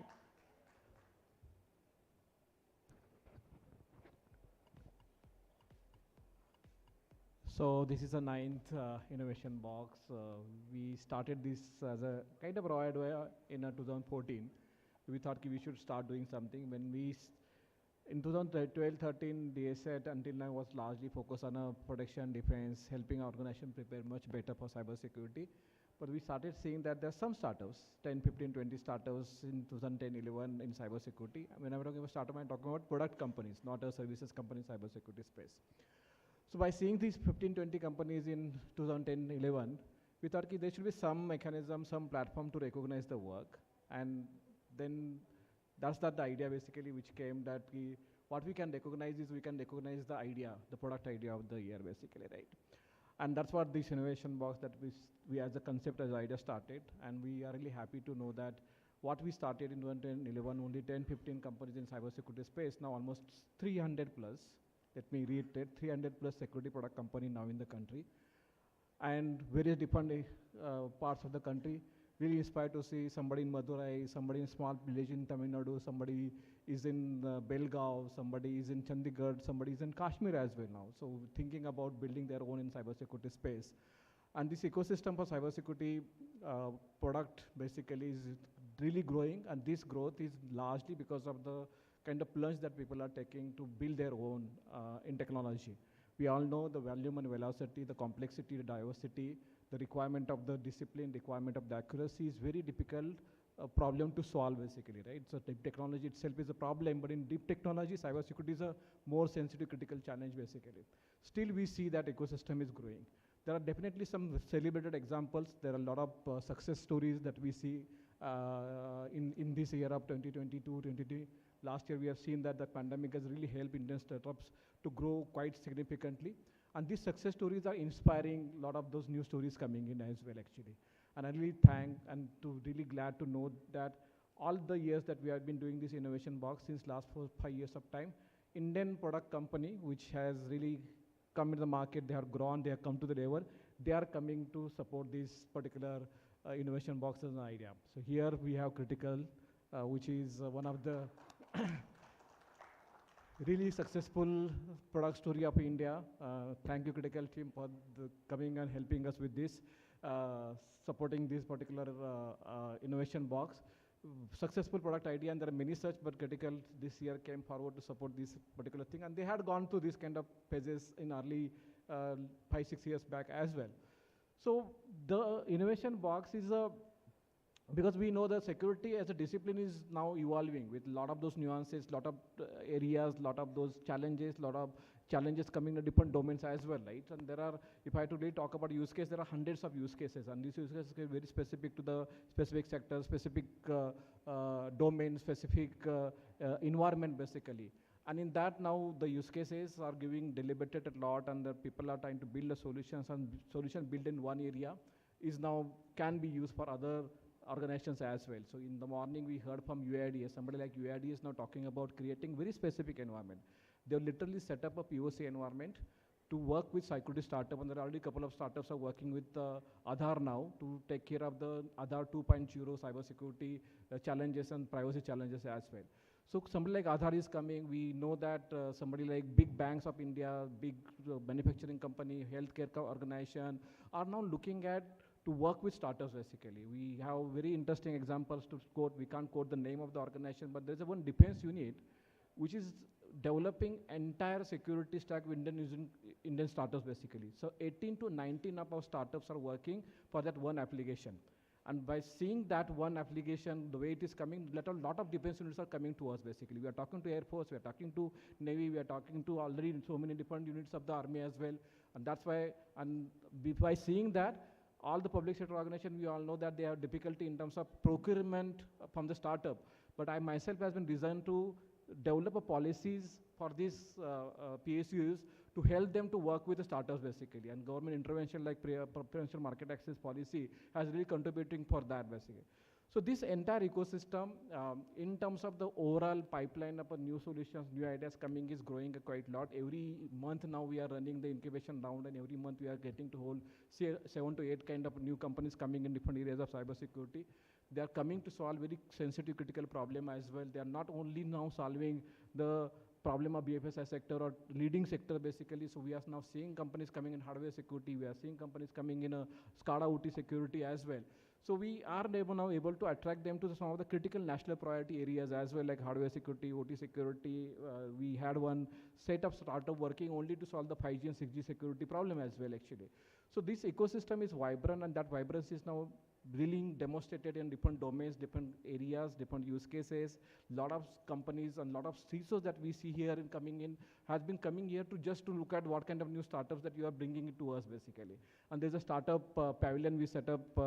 If some of you have not gone there, it's just outside this, and you have to just climb some 4 or 5 steps, and you'll see there's an entire ecosystem of startups, early stage startups. So that definitely I'm talking about early stage startup. We have set up a pavilion for that, and please join and help them and understand them, and more importantly, encourage them to the work that they have been doing this.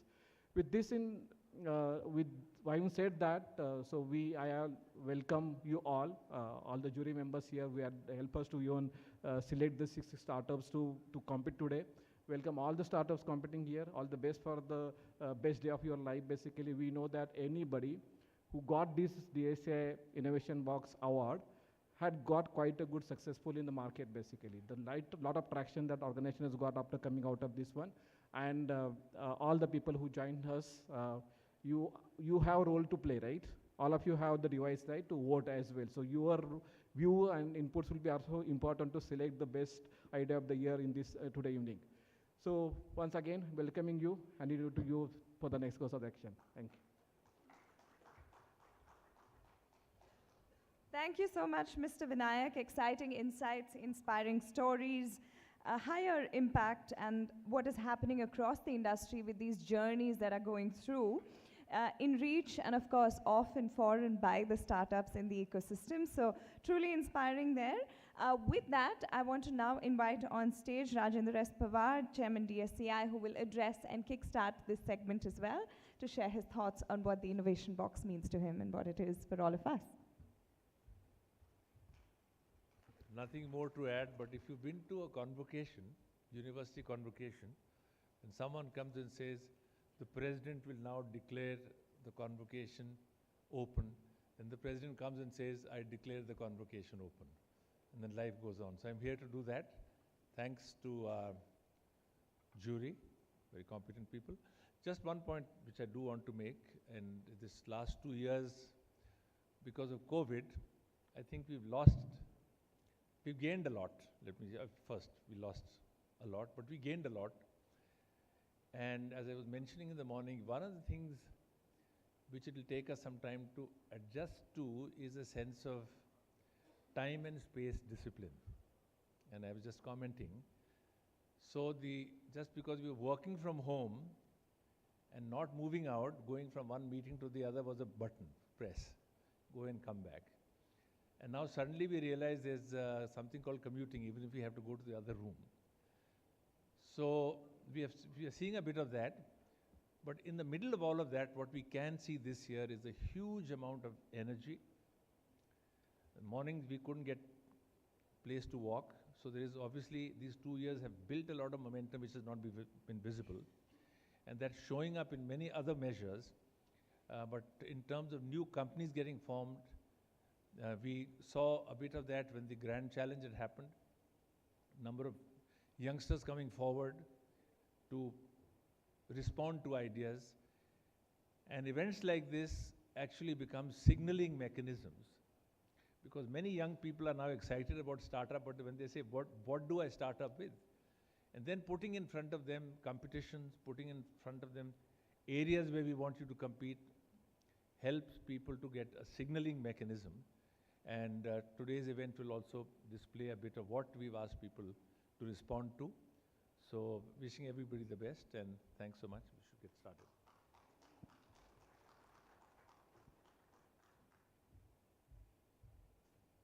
Convocation notes also have a lot of philosophy built into them, so that one surely did. With that, we move into an important segment of the storytelling and the narrative of what it is that we have here. For half a decade, we've had Indian cybersecurity product companies that support the Innovation Box. Mr. Vinayak spoke about it. Following this tradition, we're glad to inform that the partner for this edition of the Innovation Box is Cratical. Let's hear from Pavan Kushwa, founder Cratical and Threatcop, requesting Mr. Pavan to kindly take stage and share his thoughts with us.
Hello, hello. Hi, good evening, everyone. I didn't really hear it. Good evening, everyone. Thank you so much, Vinayak and DSI team, for this opportunity. And also, there is a long-lasting history that we have with DSI, so I'm probably going to talk about a little bit about the company, what we are in, what are the problems that the industry are currently facing, some of the case study, and obviously conclude at the end what we are able to build that is redefining cybersecurity, especially when it comes to the peoples. So that's something we're going to discuss about today.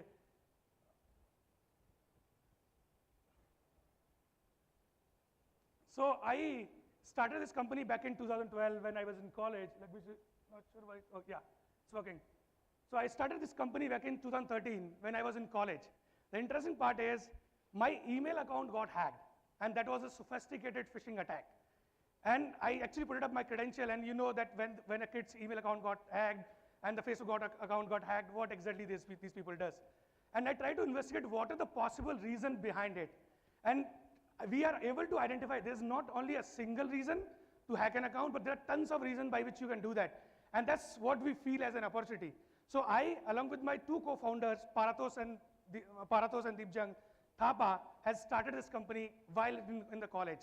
Although we didn't have any idea of what startup means, what it is, it's just that we have to do a business and also make sure that we are able to protect organization from the threats that I have been already encountered in. We have been redefining cybersecurity from a people aspect from that day. And we have a very specific niche that we are playing in, which is a people security and security awareness. So that's something that Threatcop does in itself. Now, the history with DSI is pretty much important. When we were a team of 3 people, we attended one of the conference of DSI in 2016 as in delegates. What we have seen so far is that there's a tremendous potential on this platform which we can showcase. An year later, on the same platform, we showcased our product called Threatcop back in 2017. So we were, although we didn't win any of the award, but we were able to communicate everything what we wanted to communicate to the user. And that's what I will recommend to all the startups, that just focus on what you are building. It's not about winning the award, it's just presenting yourself in front of all those people. And moving fast forward 5 years down the line, here we are standing right now on sponsoring this particular event, which has given us that kind of huge growth. So in these years, in these 5 years, what we were able to achieve, although we have got funded a very little, but still we are able to grow our team with 30x in size in those 5 years. We have grown our revenue by 50x, and we are like one of the leading security startup who is going to make a mark as in like build in India and sell it across. We have customers from 30 plus countries. We are in 5 different continents as of now. So that's what Cratical and Threatcop is right now, which is born from somewhere, from a school or a college, and then come to the SCI and then do all these things. Talking about what exactly we do, So we protect people. I'm pretty sure how many of you have experienced attack which were related to people? Can you just raise your hand? How many of you, I know that people cannot disclose this, but still, if you look at the data, 95% of the attacks in any of the organization is happening via people. Look at any of the attack. It will be a ransomware attack, AD attack, whatever it is. I'll give you some of the demo of how it's been happening and what's been happening. That's where we come in play. So we have a bouquet of product which helps companies to actually protect their entire environment from social engineering attacks. And that's what we intend to do. We wanted to eliminate social engineering attacks from the world. And that's the vision that we just wanted to showcase. Now, I think, sorry for that.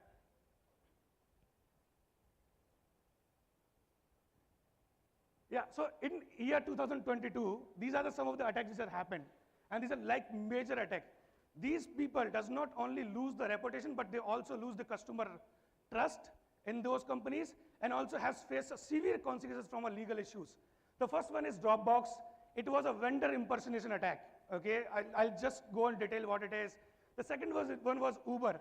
Although if you just look at the history, okay, how many of you think that two-factor authentication can prevent phishing attacks? Like, there are all the CISOs here. How many of you feel? So I'll just break that barrier as well, that how the two-factor authentication are being bypassed, these people using social engineering techniques, and what are the things that has happened with these people. Not only this, that the enterprises are being hacked, but also the SMEs are being targeted. There are more than 65% more attacks that has happened in 2022. And that's what is becoming a very big trend. Keeping that in mind that these attacks are happening because of phishing, vishing, SMSing, and BEC attack. We talk a lot about security awareness and there are a lot of things that we do, but how you are measuring that effectiveness, how you are making sure that your phish risk rate is low and all those things. So we're going to talk about that as well in the coming slides. Now let's take an example of the people who feel that two-factor authentication is pretty much something that can prevent this. So this is like very classic case of Uber. By the way, Uber lost almost around 3.9 million customers' data. And the interesting part is that they already have implemented two-factor authentication and a bit kind of security awareness on their organization. But what really happened is an 18-year boy wanted to do some stuff and play around. And what he did is he actually bought some credential from dark web, which is obviously was leaked because of the phishing. Once they do that, that particular guy was trying to actually log into a VPN account. So the VPN has a two-factor authentication, by the way, already enabled. But he made so much attempts to that particular account that the employee got frustrated with why this is happening and why it's happening. Then the hacker, what it does is he actually launched a second attack on the SMS. Yeah, so he actually launched second attack on the SMS and which says, not an SMS, on WhatsApp, I am from your IT team. If you want these notifications to be stopped, please click on approve. And that's what exactly happened. That's how the user actually able to get into a VPN. And that's how the two-factor authentication was actually bypassed without any challenges. So once, and you know the history, what has been done, what the user was able to do. But we have a traditional thought process on two-step verification, even on the email gateways, and like these technologies that, okay, these can prevent these things. But even if you go on a ladder, these are actually predominant threats. And that's where we come in. We actually design these kind of attacks. We have thousands of templates on our platform where you can actually run these kind of simulation and understand how the users are responding to those attacks. Not only this, but what you can do is you can actually run the campaigns along with these short videos, and I'm just going to talk about a lot on these lines, what exactly we make security awareness is a fun game than having just running through the videos. So, yeah.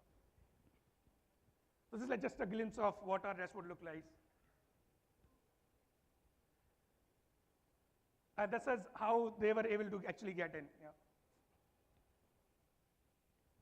Now, there is one more attack that I just wanted to put in called BEC, Business Email Compromise Attack. Again, interesting part is there was a two-factor authentication that was protected with a hardware key. Okay, like they had a hardware key. So what happened so far is, and right now, I'm not sure, the CISOs must have experienced this, and this is what we have experienced with a lot of customers that has been tried, that the people has been trying to hack. What really happened so far is, in one of the large enterprise, and I'm talking about India, which has, I think, more than 10,000 plus employees, one employee's account got hacked, although they didn't have a two-step verification, but someone actually pretended to be a guy from a Figma, and then put it up some email. The guy clicked on it, the credential got hacked. They were able to log into their O365 account, and from that O365 account, they sent email to all the people in organization, that to a phishing email. So basically, it became a loop, and they were not able to even control it, that how they will do that. And the other part is, because there is a machine-to-machine communication, and I guess the CISOs will understand that the directory or AD, you cannot directly go and put these controls in a single day. So this is what is being happening. The same thing happened with Dropbox and how they were being attacked. So Dropbox, in a Dropbox, there's something called Circle CI, which is a DevOps platform. What they try to do is they have sent a very maliciously crafted emails saying, okay, we are from a Circle CI. The guy clicked on this. The guy put it up credential for a GitHub. Not only this, when the two-step verification comes in, he also put it up a hardware key in the code in the system. And they were actually, on the back end, they were actually receiving those codes, and they got logged into a GitHub account, and the rest is history. So eventually, and I'm pretty sure that everyone in the Dropbox, even in the Uber, will have best class of firewall, best class of antiviruses, best class of endpoints, and whatever you can think of. So that's the reason why we feel that the people is something that we really need to look at, and then we really need to focus on. Now, the other part, which is very, very critical when it's come to security awareness, we look at, some of the people especially look at the security awareness from a phishing standpoint, or from social attack from a phishing standpoint. What we really have to look at, what are the ways by which your users are actually hacking? Just give me a second.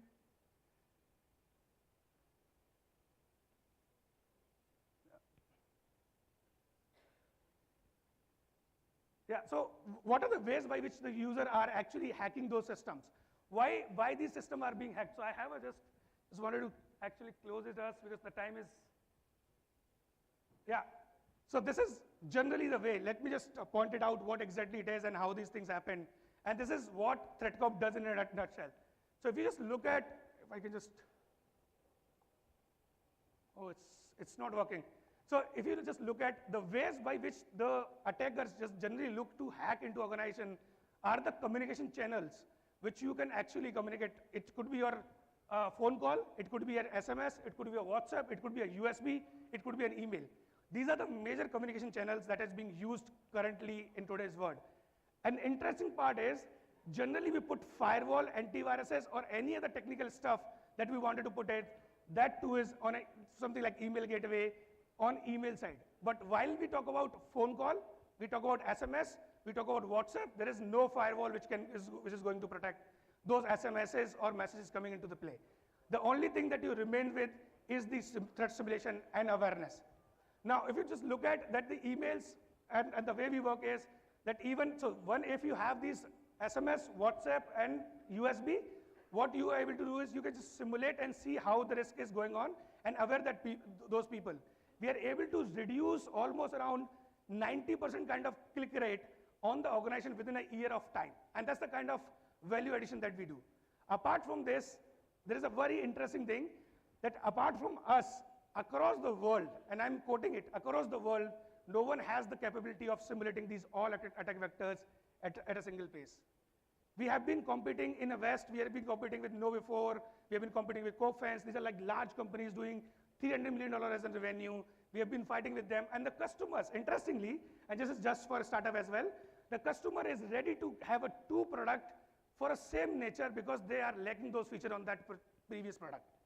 That's what we have been able to actually redefine, and that's what is going to make us stand out in that system. So as soon as the email is received, it's generally being filtered by an email gateway, although we do not have it, we're still building it up, but generally being filtered by the email gateway. 99% of the threats are stopped here itself, whatever email gateway that you're using. But just think about this 1% threat, which generally goes back to your employees. Now the employee is the end decision maker who takes a call on whether to click on that particular phishing link or an email or whatever that he has received. Once he clicks on that link or put in a credential, you're done. There's nothing that you can do. And that's why the security awareness is important, and that's why we put up TSET.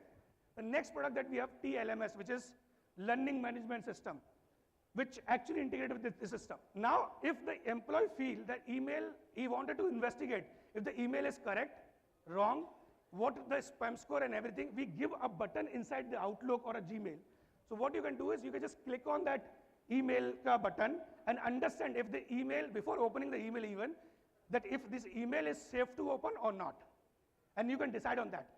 If you feel that this is not safe to open and if you feel suspicious, you can click on reporting, report the email. And whatever, so let's say there are 1,000 people in your organization, if one guy reports it and it's being identified as a threat, the entire email will be wiped out from your entire organization and you will never receive same kind of email ever again.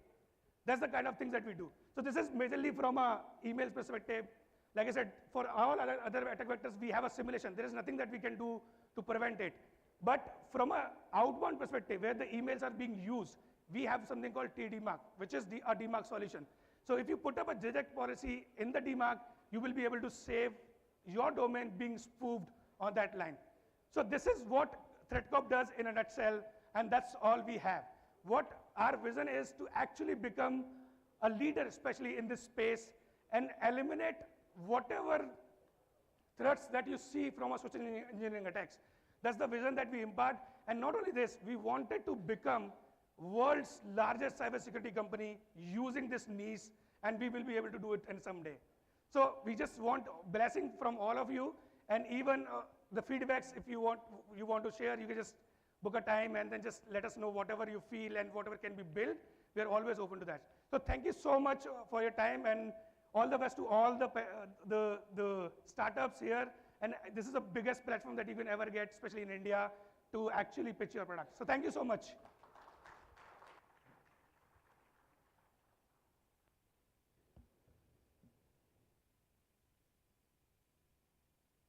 Ladies and gentlemen, that was Pawan Kushwaha, who was sharing their journey of Cratical and what they do and how they operate in the space that they're in.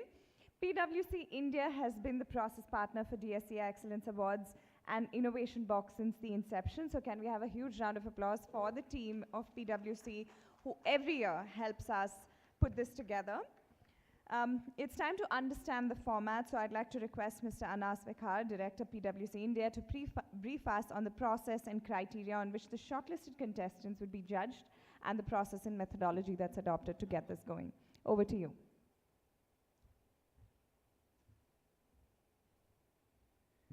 Yeah, thank you, Shreya. Respected jury members, audience, thank you, and a very good evening. So I'll not hold you for long. I think we have spoken a lot about the innovation box, the objective, and all of those things have been clearly laid down. PwC has been proudly associated with DSCI for the last 12 years in the DSCI Excellence Awards. For the innovation box, this is the 9th year which is running, and we have seen quite an overwhelming response that we have received from the startup community over the last few years.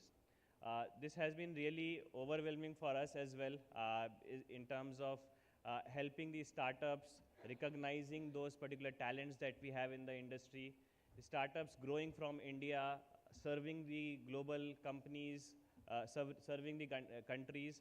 That is a very satisfying thing for PwC as a whole. Just to be clear in terms of the format of the evaluation which we are going to have. So we are going to have 6 nominations, shortlisted candidates who are going to present one by one on stage. Just go to the next slide, please. Next slide, please. So how it will go is, for each of the candidate, they are going to do a presentation for 5 minutes. It will be a presentation from their side. It will run for 5 minutes. Then we will have 2 minutes of question and answer round, wherein they will have to address the questions or queries which are being raised. Here we will also have a voting which needs to be done by the audience. So I believe all the audiences have received a small voting pad I believe everyone has it. If none, I mean, if you don't have it, please raise your hands and we'll get it to you. Okay, perfect. So there are few members. Team, can we please manage the voting pads for them as well?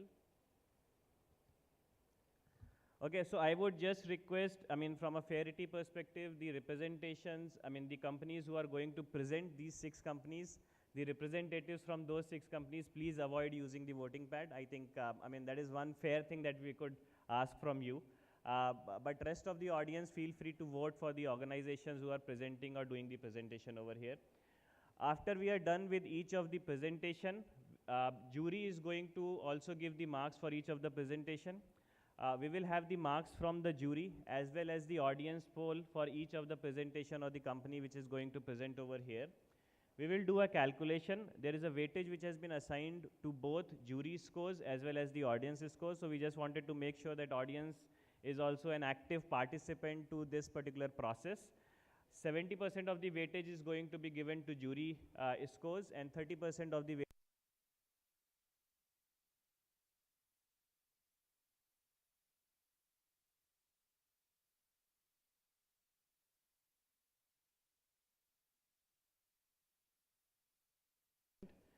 we will declare in terms of the top 3 finalists who are going to be there. However, the final declaration and the winners, etc., is going to be announced tomorrow during the award ceremony. So that is going to be common. So we'll end up in terms of the presentation, jury score, and the audience poll.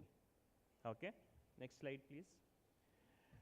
In terms of the evaluation criteria, primarily there are 3 criteria that we are evaluating each of the startups, and this is something which can be, I mean, audience and the jury members are going to consider while doing the voting for each of the company. One is the product idea in terms of how novel idea that particular thing is and how it solves the cybersecurity problem of the industry. Product roadmap, we are also emphasizing in terms of what is the roadmap of the product, commercialization, management, ecosystem, and those particular aspects. Third aspect is also in terms of the organization profile, in terms of the promoters, leadership, management experience. So the companies are expected to cover these particular aspects while doing the 5-minute presentation that they have. As I said, we will have 70% of the weightage coming from the jury score, 30% weightage is going to come in from the audience poll. Just next slide, please. So we have 6 companies who are going to present. I mean, this is going to be alphabetical order. So they are going to come on stage one by one. 5 minutes presentation. Just to be fair and transparent to everyone, we will call out, I mean, we are going to monitor the 5 minutes time. We'll call out once 4 minutes 30 seconds are over, and we'll give you a shout out in terms of only 30 seconds are remaining. We would request to complete the presentation within the prescribed time. That is very important. I will have one after the other, these companies presenting on stage. Next, please. Now, just to make sure that, okay, I mean, we are comfortable with the voting mechanism from the audience perspective. I mean, the voting pads that you would see, it has numbers from 1 to 9. Only 1 to 5 are working. 1 is the, so you can, I mean, just imagine this is the star that you are giving. So 1 is the lowest mark, 5 is the highest mark that you are going to give. So if a company has performed well, and if you want to score them high, it will be towards 5. If a company you believe has not, I mean, is not up to the mark and you would want to rate them lower, it will be towards 1. Okay? So this is the thing. So what we will, and there will be a ticker also which will run. Whatever number you are going to press on the notepad, that is going to get registered. One device can only have 1 vote. Okay, if you are going to press multiple times, the last vote is going to get counted. Okay, so just make sure that you, I mean, if you are clear, then probably just press it once. This is going to get captured. If you are going to press it twice, the last vote is going to get captured. We'll only have 1 vote per device which is going to be accounted for. Okay. The mechanisms of the calculations which we have, these are based on the weightages and the percentages. So total number of votes, even if these differ in the different, for the different participants, the percentages will cater and account for those particular things. So irrespective of the number of votes, is the percentage of the votes which everyone is getting across these 5 categories is something which is going to matter in the final calculation. So So this is more from a process perspective. I think, I mean, a straightforward one. This we have been following since long. What we are also going to do is we'll do a test run just to showcase in terms of how it is going to come up on screen. So once the audience is polling, it is going to get reflected on the screen also, that for that particular team, how many what is the percentage of people who have voted as 1, percentage of people who have voted as 2, 3, 4, and 5. Okay. So can we just have a test poll, please?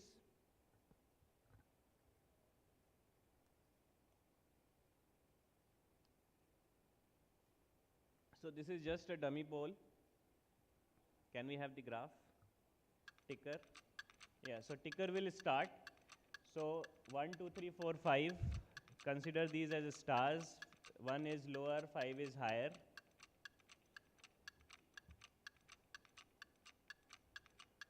Please vote, audience. If you can, please vote on the voting pad.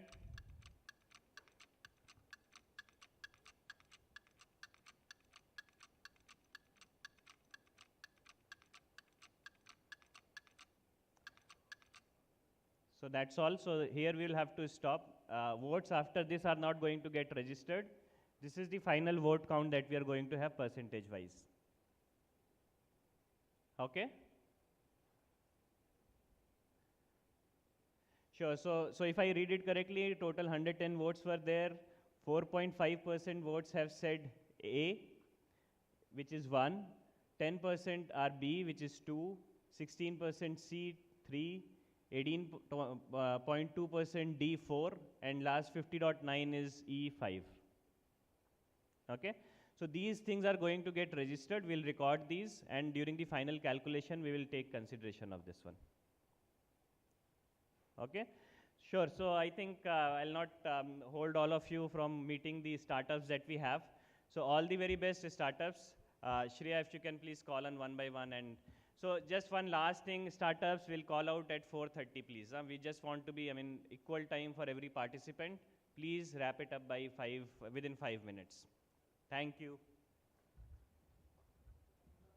Audience, only 110 of you voted. There are a lot more of you than 110. Can I see your voting pads up in the air? Your sincerity was for when the team started, not before they start. So make sure that you vote. Yeah, every vote matters, every vote counts. Okay, so we're all set. We're ready to begin the game. It's time for the Power Pack presentations. The jury is all set and ready. For the first presentation, we have Team Cyberstank. Over to you guys. Congratulations and all the best.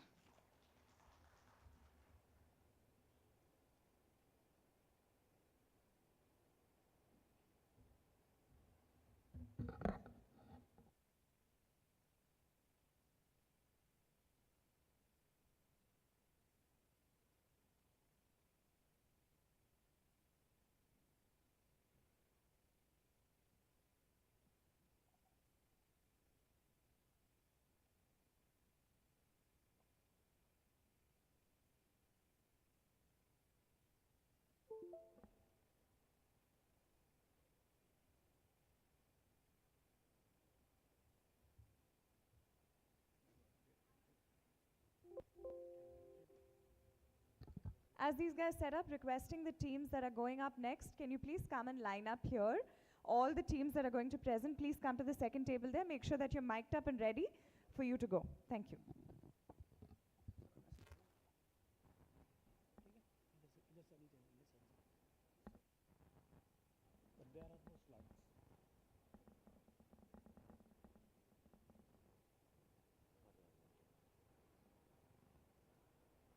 Good evening, everyone.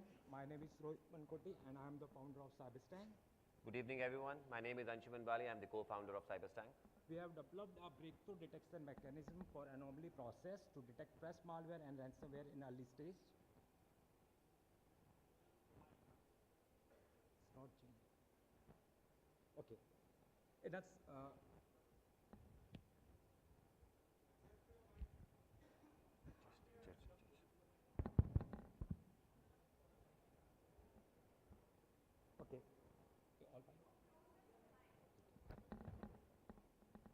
So according to FBI, ransomware attacks are skyrocketing at the speed never seen before, where advanced malware and tactics are used by. Okay. Okay. Hello. Hello. Okay. Okay. Thank you.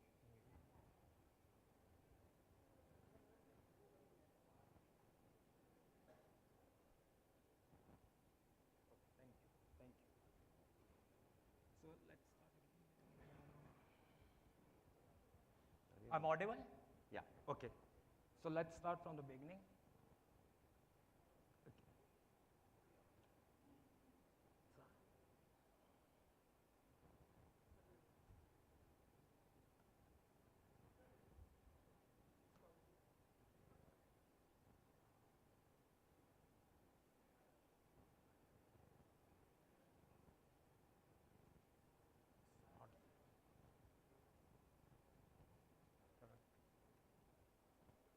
Okay. So according to FBI, ransomware attack is skyrocketing at the speed never seen before, where the advanced malware and the tactic are used by skilled cyber criminals to evade security solution with hidden rootkit and payloads.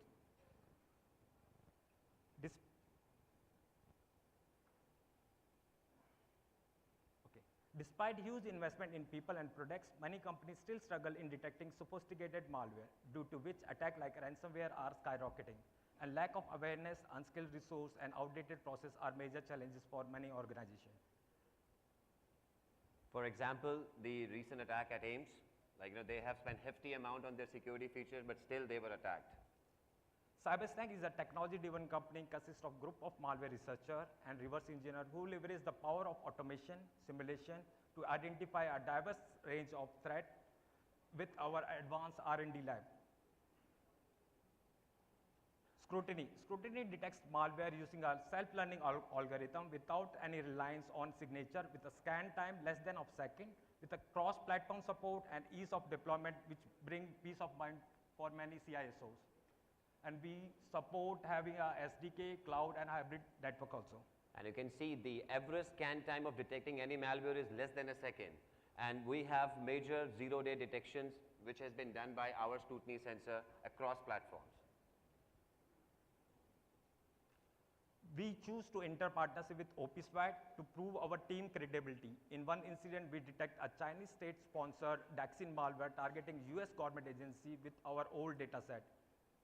And you can see the malware what we detected was detected on February 14, 2022, wherein the other companies, when they participated in that bidding, they were able to detect it in May, April, March, which was way after when we detected that. While our offline SDK engine is integrated in OPSWAT, SCADA, and OTProd platform to protect critical infra. Scrutiny is one of the engine to be converted into mainnet in Polysom and win millions of nectar till now, while empowering our partnership with good accuracy and reliability by single detection also. You can see the percentage of detection is more than 90%, and you can see a list of bidders, like the other companies who tried to detect those malwares. None of them were able to detect, and scrutiny sensor, a product of Cyberstank, was able to detect in all the occasions. The goal of any security control should be to block any attack or a 0 day before any damage. Special technique to protect against malware evasion, mimicking ransomware, and collecting TTP made us different from others in different test forums. Our customer-oriented light products seamlessly integrate technology in any infrastructure. And these are some use cases where we have tested some 0 days, where we have detected most of the 0 days.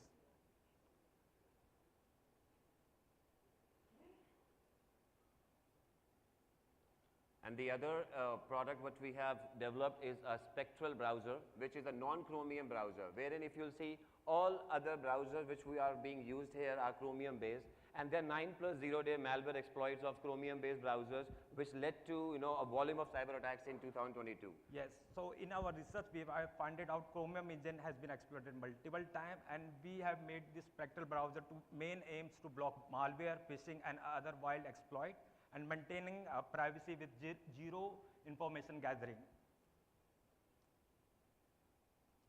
Our Our GTM is based on testing our tech with our premium scanner API to get instant validation and seamless integration of our scrutiny engine.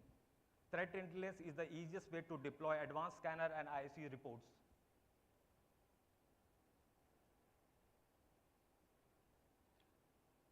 We offer a post-attack assessment service based on hypothesis simulation techniques and data aggregated at our R&D lab. Ransomware assessment and simulation exercise to validate corporate cybersecurity posture and validate their existing security products. So we created a test with a hypothesis, and we created a test on endpoints and perimeter level devices. In a short period of time, our technology has proven a track record in many states. Yes. You can see, like, the integration with Mach 37 and 40 plus engines integration like Polyswarm, OpSWAT, Palo Alto, hybrid analysis.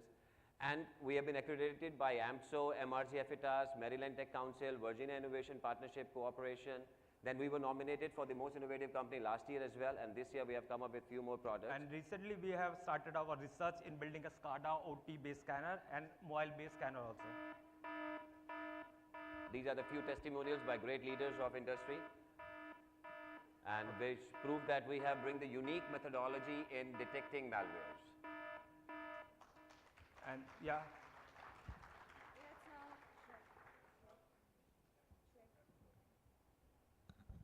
Let's now open for questions from the jury. Jury, the floor is open for your questions.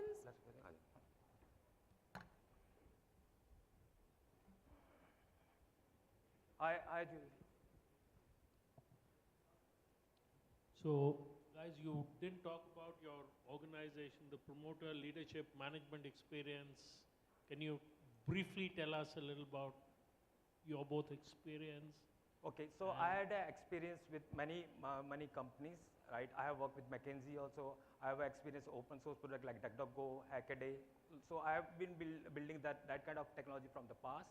And when I started this company, I got a accelerator for Mark 37, which is a US-based accelerator, which got lots of traction in the market. Like the entering with OpSWAT or some kind of a partnership, they give a platform where we can prove our engine traction and prove our engine credibility also.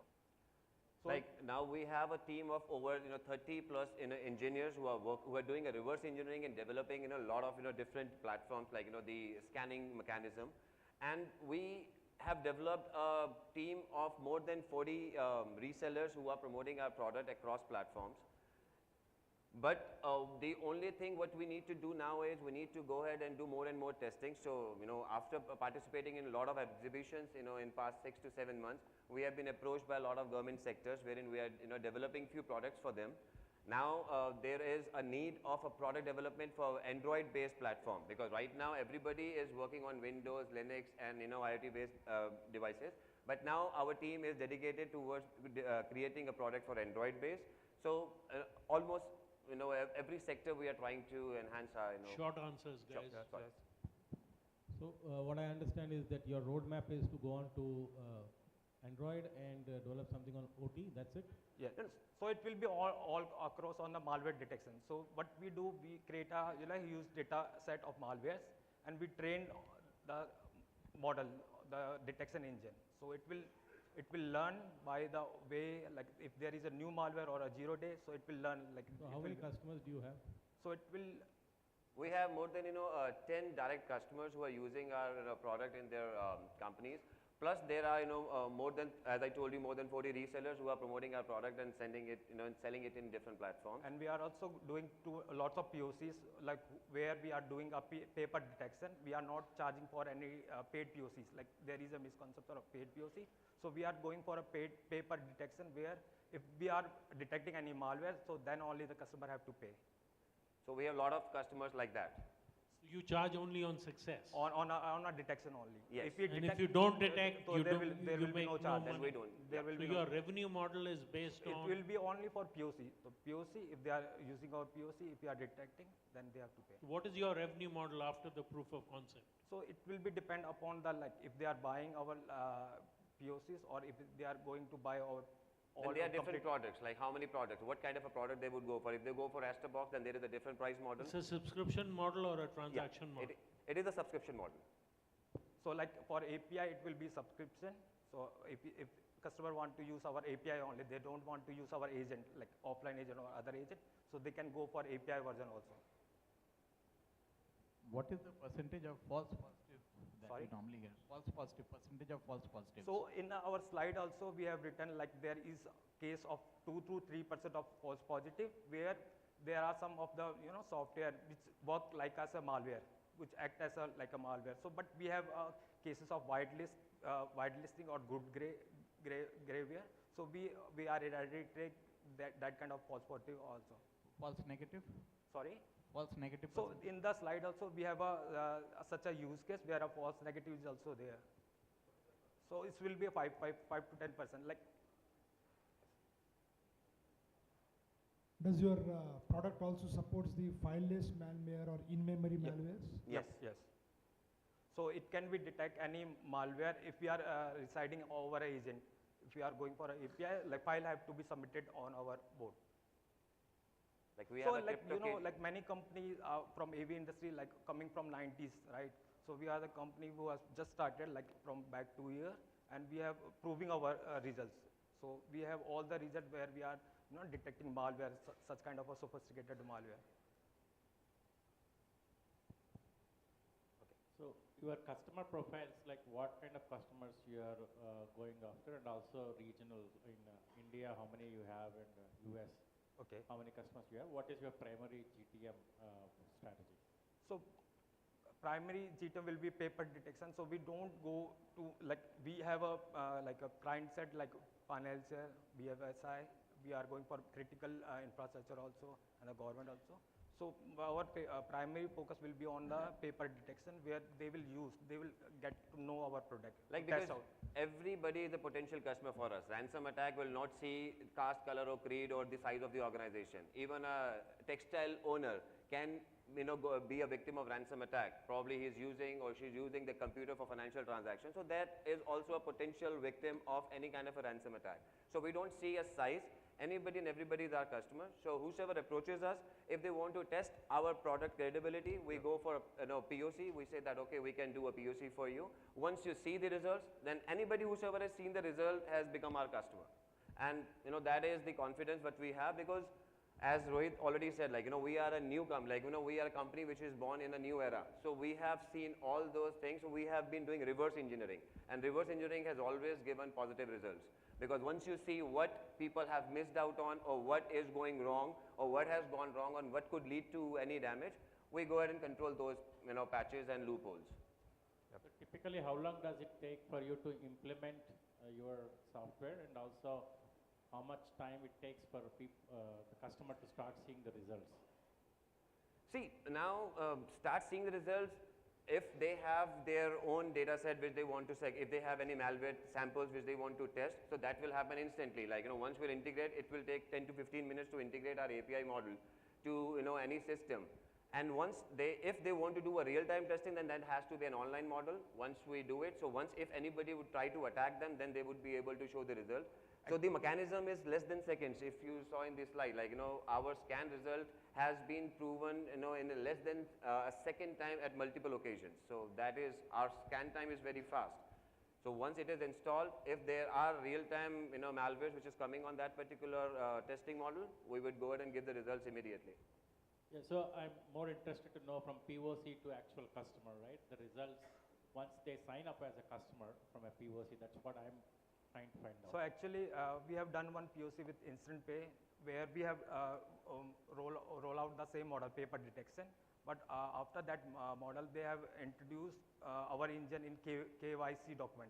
So all the KYC which are coming to that company, so we are scanning for malware or any malicious file. So that was a use case what we have done with one financial company, where we have integrated our engine. So it's kind of an engine where you can integrate in any level. It can be integrated in network, it can be integrated in endpoints, it can be integrated in cloud also. So it will, like, our main objective is to give a detection. Like, if it is a malware or malicious, if we found any kind of a malicious pattern, we will call it malware. So that is our process, and that is how we are working. So how long did it take? That's what I'm asking. So Is it like depend upon the organization only. Like this particular example you spoke about. okay. They, So it's like a one month testing what they have done, and after that they have converted into KYC documents server. Right. Jury? Okay, so jury is done with the questions. Thank you so much, team Thank you, Cyberstank. everyone. Have a good night. Now is the time for the audience poll. So we request you to kindly vote on a scale of 1 to 5, 1 being the lowest, 5 being the highest. Audience, your pads out. Can we have the timer? 30 seconds to cast your vote. Make it count.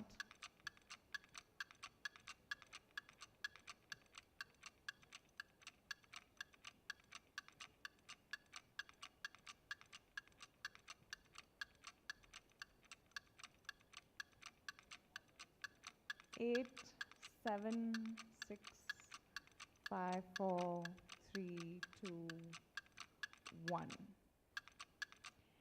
Okay, thank you, audience. Hope you've cast your votes. With that, without further ado, let's bring back Dissector Technologies Private Limited as the second company that's going to be presenting on stage. This time, audience, jury, you'll also have the timer ticking for the Q&A. And again, requesting this team to keep their answers crisp and to the point. Audience, put your hands together and welcome them on stage.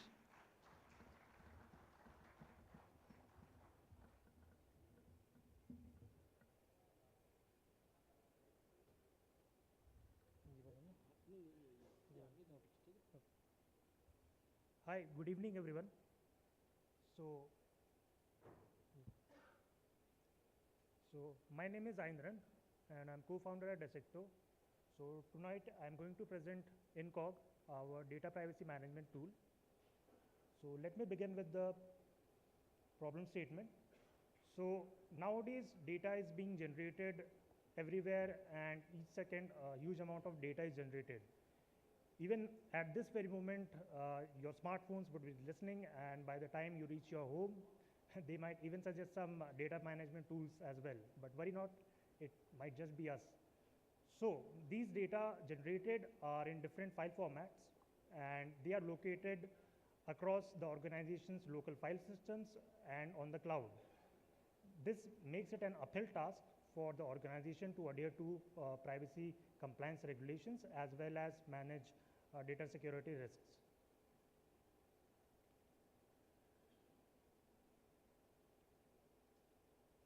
Yeah. So coming to Incog, so we provide data discovery, classification, and data remedial solution. So data discovery and classification enables the organization to unlock insights, and the remedial operations enables the organization to comply with privacy regulations as well as future-proof data security. Speaking about data discovery and classification, it works on both on-prem data and as well as the cloud.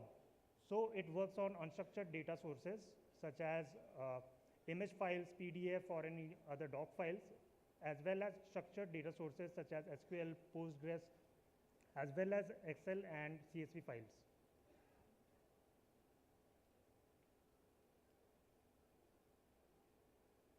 So the remediation process that we provide is anonymization.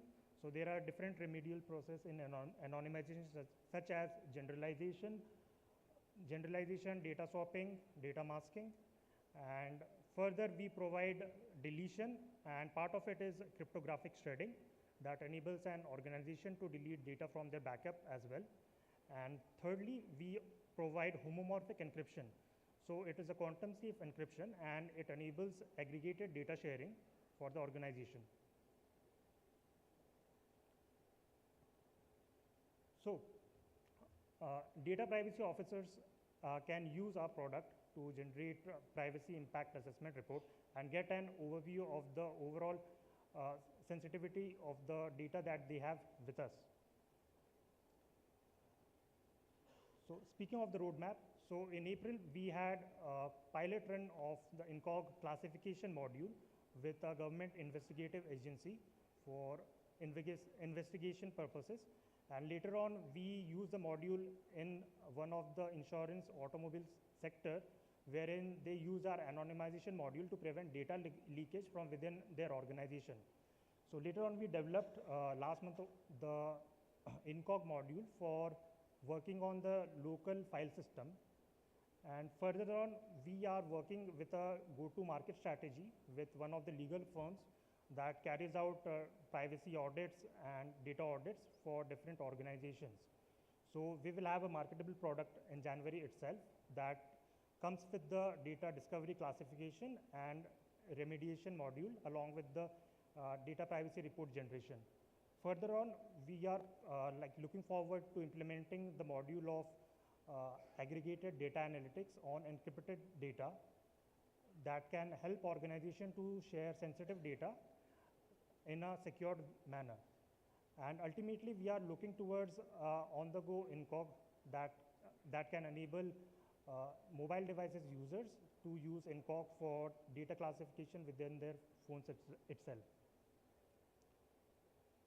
So the team comprises of me, Manav, and we have scientific advisor, Professor Saujanya. So he is an expert in NER, and he guides us with the algorithms and AI for machine learning models. And Manav has done his master's from cybersecurity from Eurocom in France, and I have experience as a freelancer as a developer. Yeah. So that will be all. Thank you for your time. Yeah.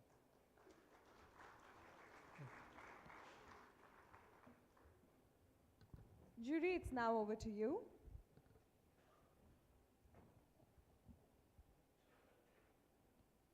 Yeah, you have mentioned the data classification a number of times, but you have not talked about how you are going to, what is the mechanism used for it? Do you use some automated mechanism, or just you are using whatever has been flagged as a confidential data or restricted data? So we are using NER and machine learning models we have developed in-house. So it works on mainly unstructured data. So for unstructured data, it can be like images and different PDF files. So on what basis you classify? So we have developed machine training models, like we have generated in-house data. And as I mentioned, like we had POC pilot run with a government investigative agency. So they had a huge amount in TBs of data. So we use classification for that. So they wanted to segregate the financial data from all the data. So we had to reduce from TBs of data to a few GBs of data for their investigation purposes.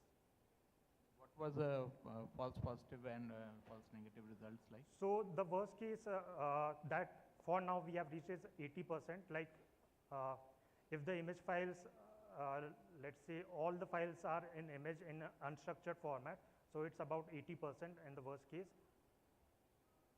Yeah. Talk to us a little about your revenue model. So currently it's based on use case basis, like per GB of data. So in the market there is data discovery and classification solutions provided by AWS itself. So they charge $1 per GB. So we are charging about 40 cents, and they only work on S3 buckets data and on structured data, while we are working on unstructured data as well. That is both on the local system as well as on cloud. How many customers do you have? So we have had pilot runs with 4 customers, and currently we have a go-to-market strategy with one legal firm that has 200 clients.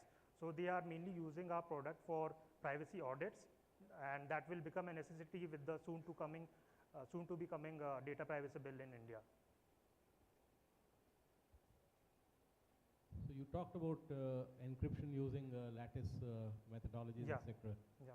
And so if there's a data leak, no one will be able to decrypt. Are you saying that? Yeah. So it can be used for aggregated data analytics. So for that, you do not need to decrypt the data for its analysis. So we have a query engine. So whether the analyst can send in their queries to our query engine, and it will perform the analytics on the data that is on the premises of the organization itself. So there is no requirement of the organization to share the data with the analysis.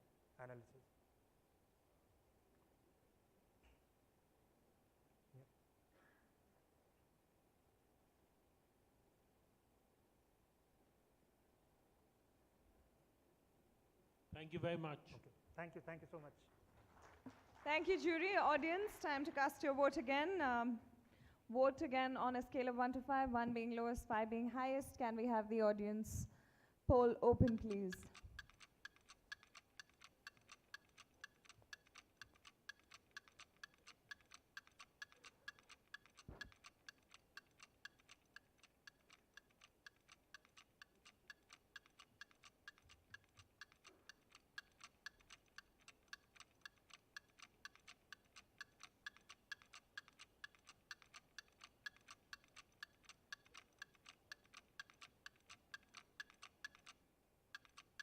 And 0, and the voting has ended. Can we have a huge round of applause for Dissector Technologies? Coming to the third team on stage, NAP ID Cybersec Private Limited. NAP ID, the stage is yours. Take it away.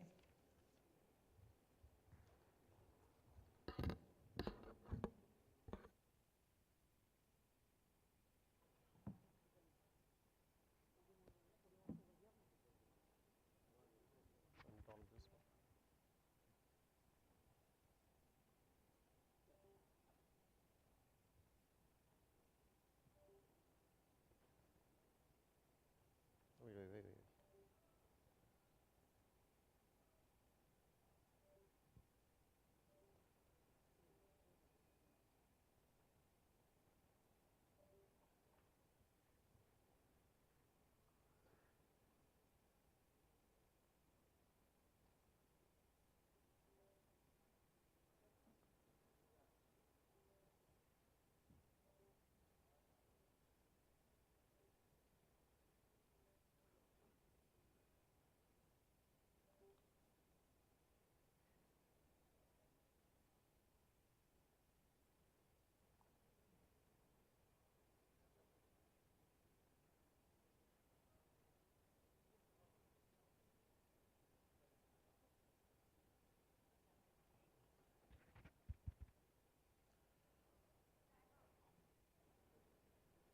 For a simple login and payments, we have to pass through so many security checks like password, CAPTCHA, OTP, PIN, CVV.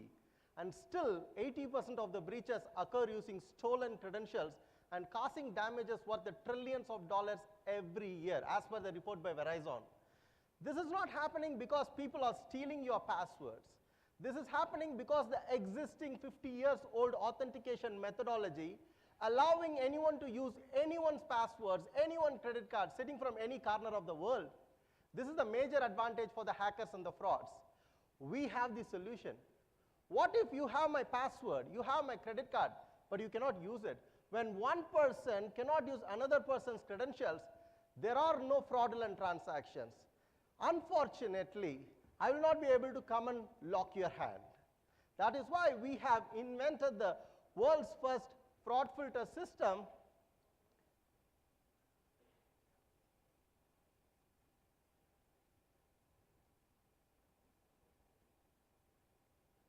that will lock your login form, payment form, ATM machine, POS machine, and enable them only for you to use your credentials and initiate a transaction. If someone have your password or a credit card, they cannot even type it. So hence, it will not be misused. For the live demonstration, I'm going to show you how it works. I'm going to invite a hacker on the stage. Today, you are going to see how exactly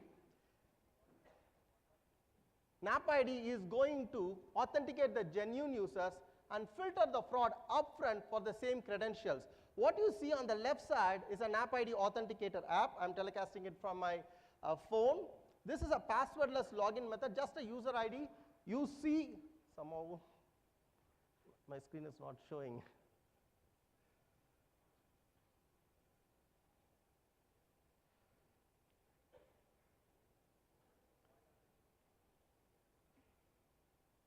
That's not my screen.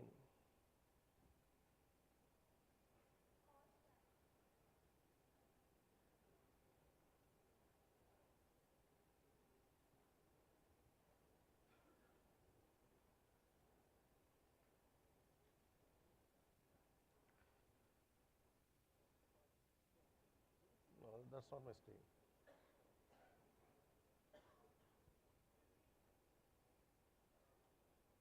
No, don't close. So I want this screen. No, this is a presentation. Is my laptop is being? Are you showing my laptop or just a presentation? No, that's a presentation. I want my screen.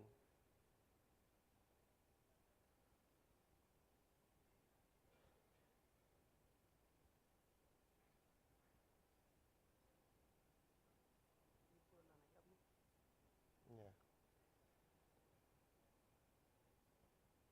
Full screen, show the full screen. All right.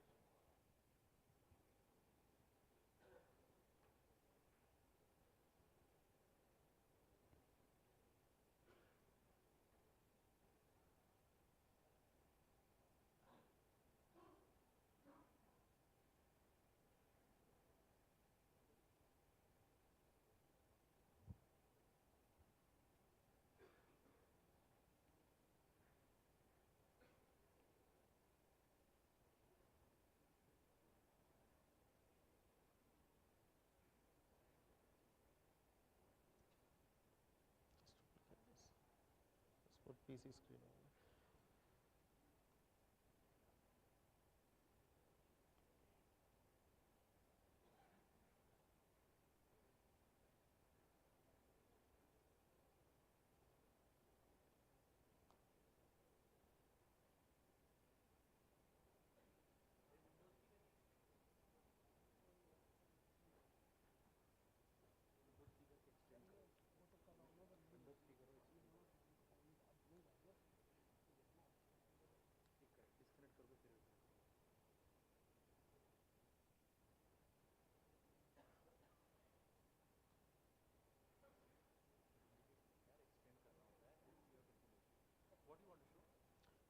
I have a browser, then I'll go back.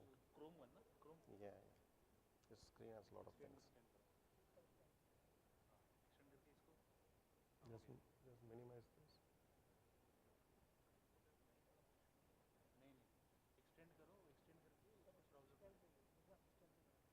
Just minimize this. Just minimize this.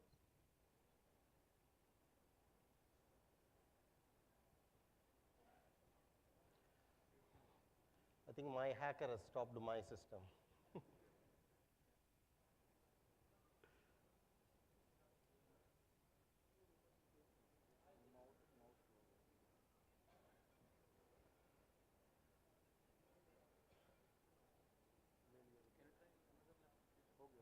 No. Just minimize this.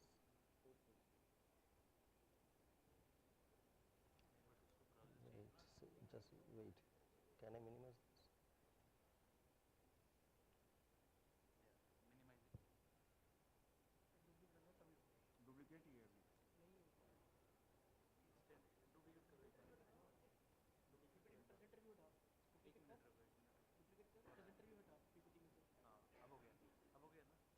No, I don't. PPT से बाहर आ जाओ. हाँ, अभी Chrome पे click करो. Window tab पे Chrome पे click करो यार. Go to Chrome.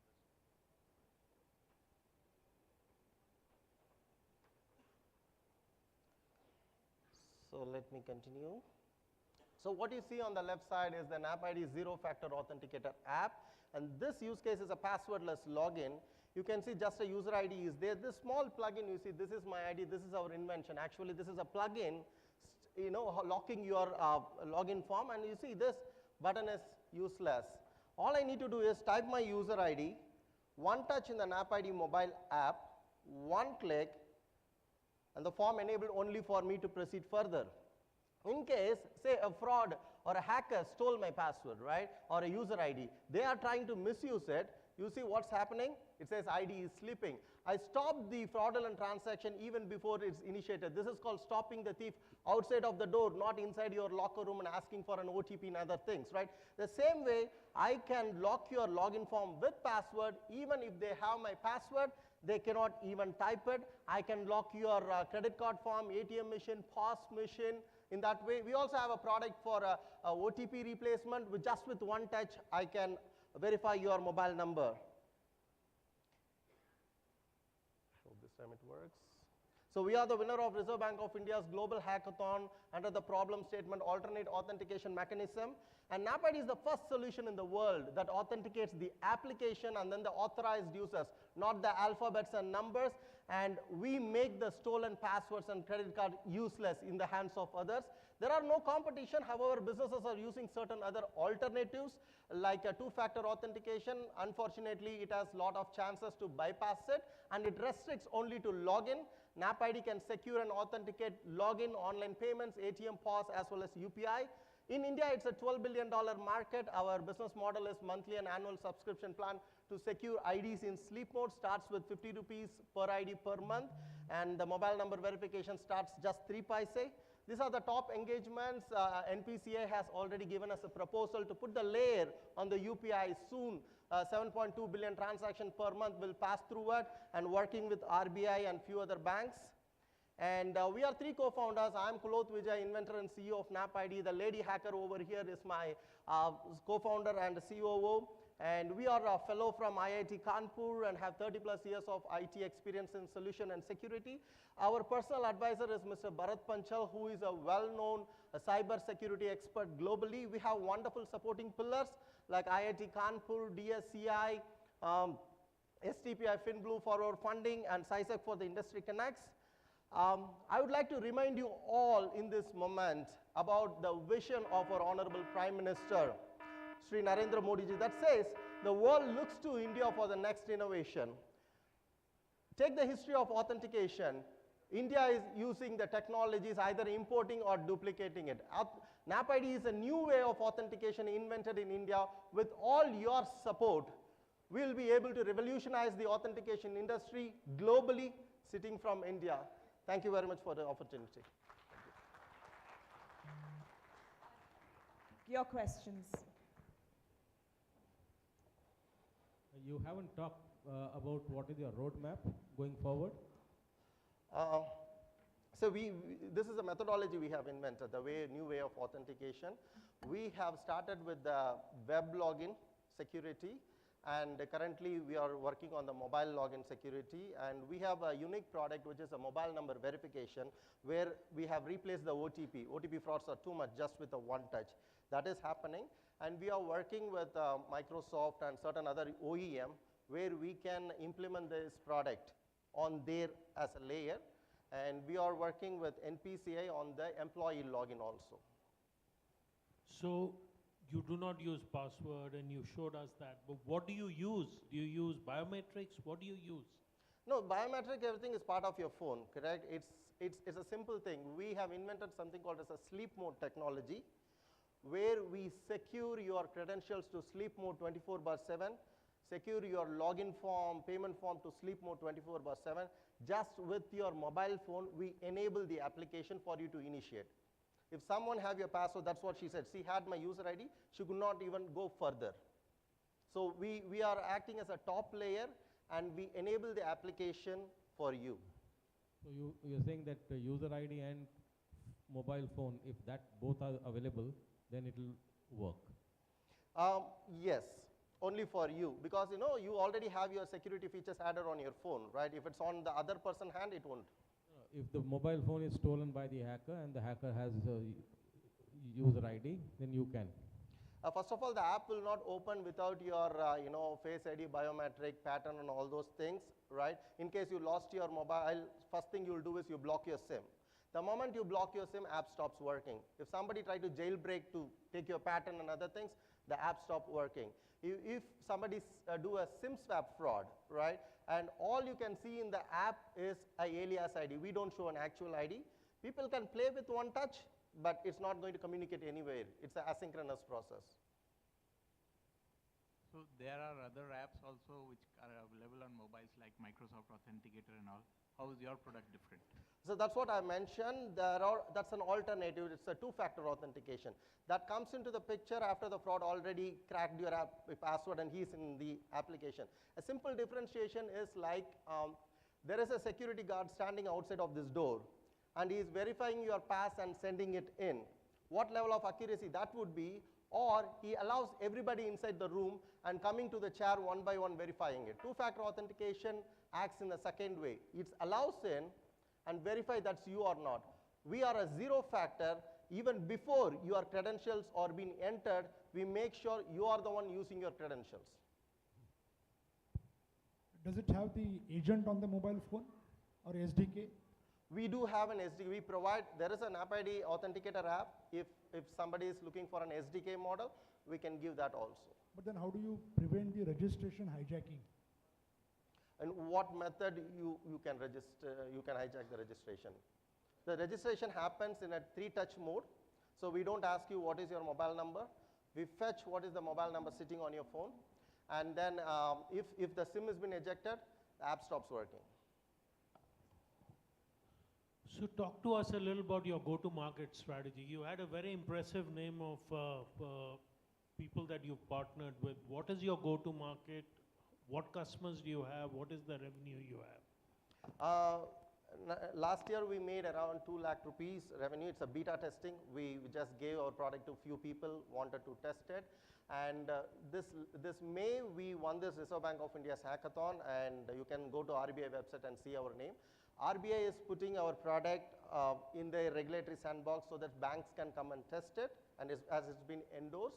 And ours is a horizontal product. However, we are focusing on the banking sector because that is where people losing a lot of money. So that is our sector, and also enterprise grade solution, B2B. So do you have customers today, or you're still in the process of doing beta testing with whoever comes from RBI side? No, we have customers in play. We have So what is your revenue? Our revenue is $1,000. After we got recognized from RBI. After the beta test, it's $1,000 from a healthcare company.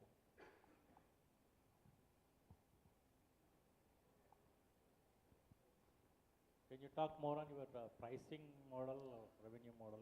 Yeah, our business model is like monthly and annual subscription per ID, per user ID or per credit card. It's in India, it starts with 50 rupees per ID. See, if RBI is going to do this and you have per user ID, that is where at least I'm very confused. Your pricing is a B2C pricing, but what you're telling us about your go-to-market is a B2B2C. So what is the game plan? Tell us. Yes, it's a B2B. We sell it not to the customers because the application has to sit on the... All your pricing was B2C. The pricing is B2B because, the user IDs is being provided by the, banks or the enterprises. So we sell to the solution. If you have not pay you $50 per. Now, per ID, I'll give an example. We have a product for bank. We had a discussion with this NPCI CEO. The mobile number verifier is just 3 paise, and for an SMS, banks are charging 50 rupees from everybody ID every month, correct? And this is a user ID selection. Our primary target is like not the B2B2C, it's B2B2E, I would say, for their employees. See, the authentication methodology goes for the employee login. And the DO2FA is charging $9 per ID where Cisco easily got attacked. We are just giving less than $1 in that price. I have one last question. Please. What about the scalability?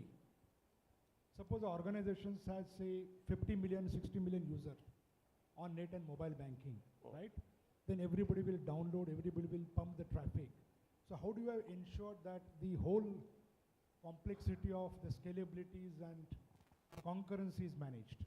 So in fact, we do implement in 2 ways. We have a SaaS product ready, especially certain banking sectors and major industries look for on-prem solution. And our SaaS has been, our infra team makes sure that it's been scalable. But an on-prem model, we tied up with Dell, where they ship the a solution on premises to them. It's been set up that way. If there is a 50 million users, that many racks we need to give to them. It's not about hardware, I'm saying. That is relatively very easy. It's all about the software algorithms. It has been built with that model. My CTO is not here, but it's been built. The Kubernetes and all those things has been taken care to have the solution scalable on its own. Thank you so much, jury. Thank you so much. Congratulations. Can we have a huge round of applause for NAP ID. Audience, if you're leaving, please don't take the voting pads with you. Please make sure that you give them to the volunteers who are standing at the doors. Also now it's time for us to vote. So let's have our voting pads ready. 1 to 5, 1 being the lowest, 5 being the highest, and your time starts now.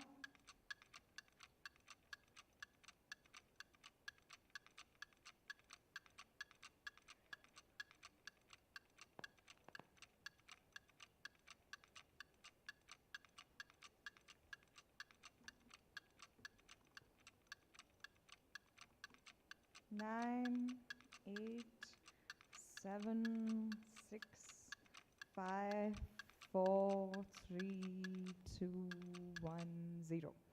All right, so that was NAP ID, ladies and gentlemen. I hope you've all cast your votes. Coming up on stage is Prophase Technologies Private Limited. Please put your hands together and welcome them up. Prophase, if you can come and take stage.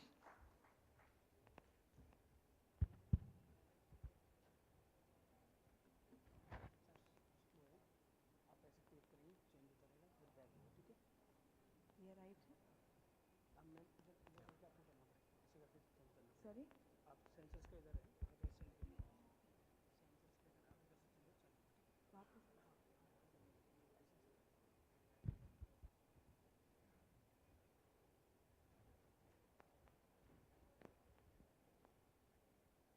So very good evening to one and all, to respected members of the jury, to the esteemed CISO community, and all the wonderful people of Delhi and also the other states. So we are here as Prophase Web Application Firewall and the new innovations that we're bringing onto the web application firewall industry.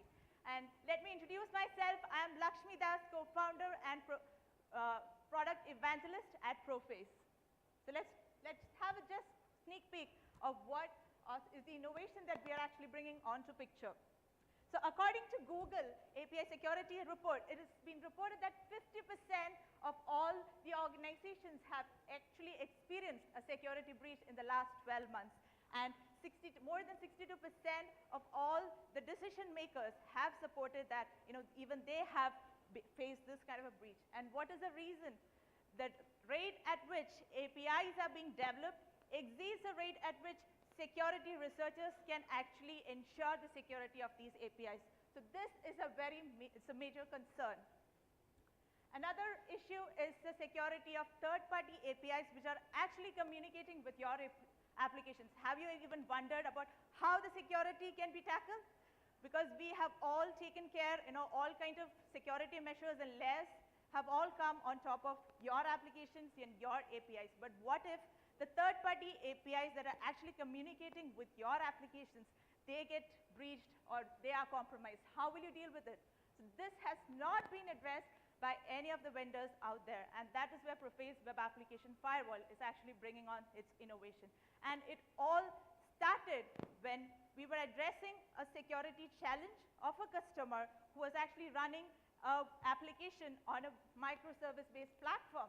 So while Googling for a solution, we found that there was no other vendor, even the international vendors, they were not addressing this. That is when we actually tried our hands on it, and we came out with this wonderful product.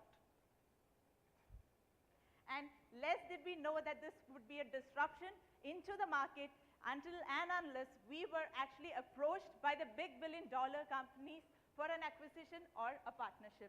So that was something that really made us proud.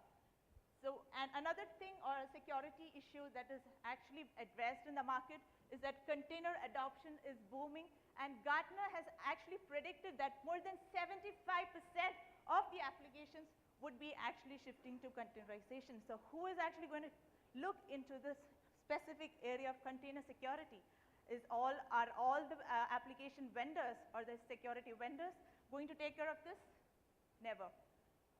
And this is a global, or it has a total addressable market of 25+ billion in the next 10+ years. And Prophase is an early entrant. And we all know that now development is shifting to the DevOps or the DevSecOps perspective. And security has also to be shifted into all these layers of secure software development lifecycle. And this is where Prophase, being an innovative solution, will be able to communicate with all the layers of the secure software development lifecycle. Now let's have a look into how this has been actually handled in the current scenario. So we can actually separate the evolution of WAF into 3 different sectors, which is WAF 1.2, the very old WAFs which we are all familiar with, and we have WAF 2.0, which is all the WAFs that are existing in the market right now, which is more like a web application and API protection platform, which the Gartner coined as WAF. And this actually runs on 4 pillars, which is actually WAF, API, bot mitigation, and a DDoS mitigation solution. But all this will not be able to address the security scenario which is going to come in the next 25 years. So that is where WAF 3.0 is actually coming into picture, where you have to address the issues of microservice-based applications, and also it has to address advanced API security challenges, and this is where Prophase is actually protecting against the business logic attacks, and also advanced bot and the DDoS protection, and also we support on the edge. So that is something disruptive that we are doing. So this is what we are, not just a WAF, a total solution of WAF, AI firewall, and bot and DDoS solution. So this is our innovation.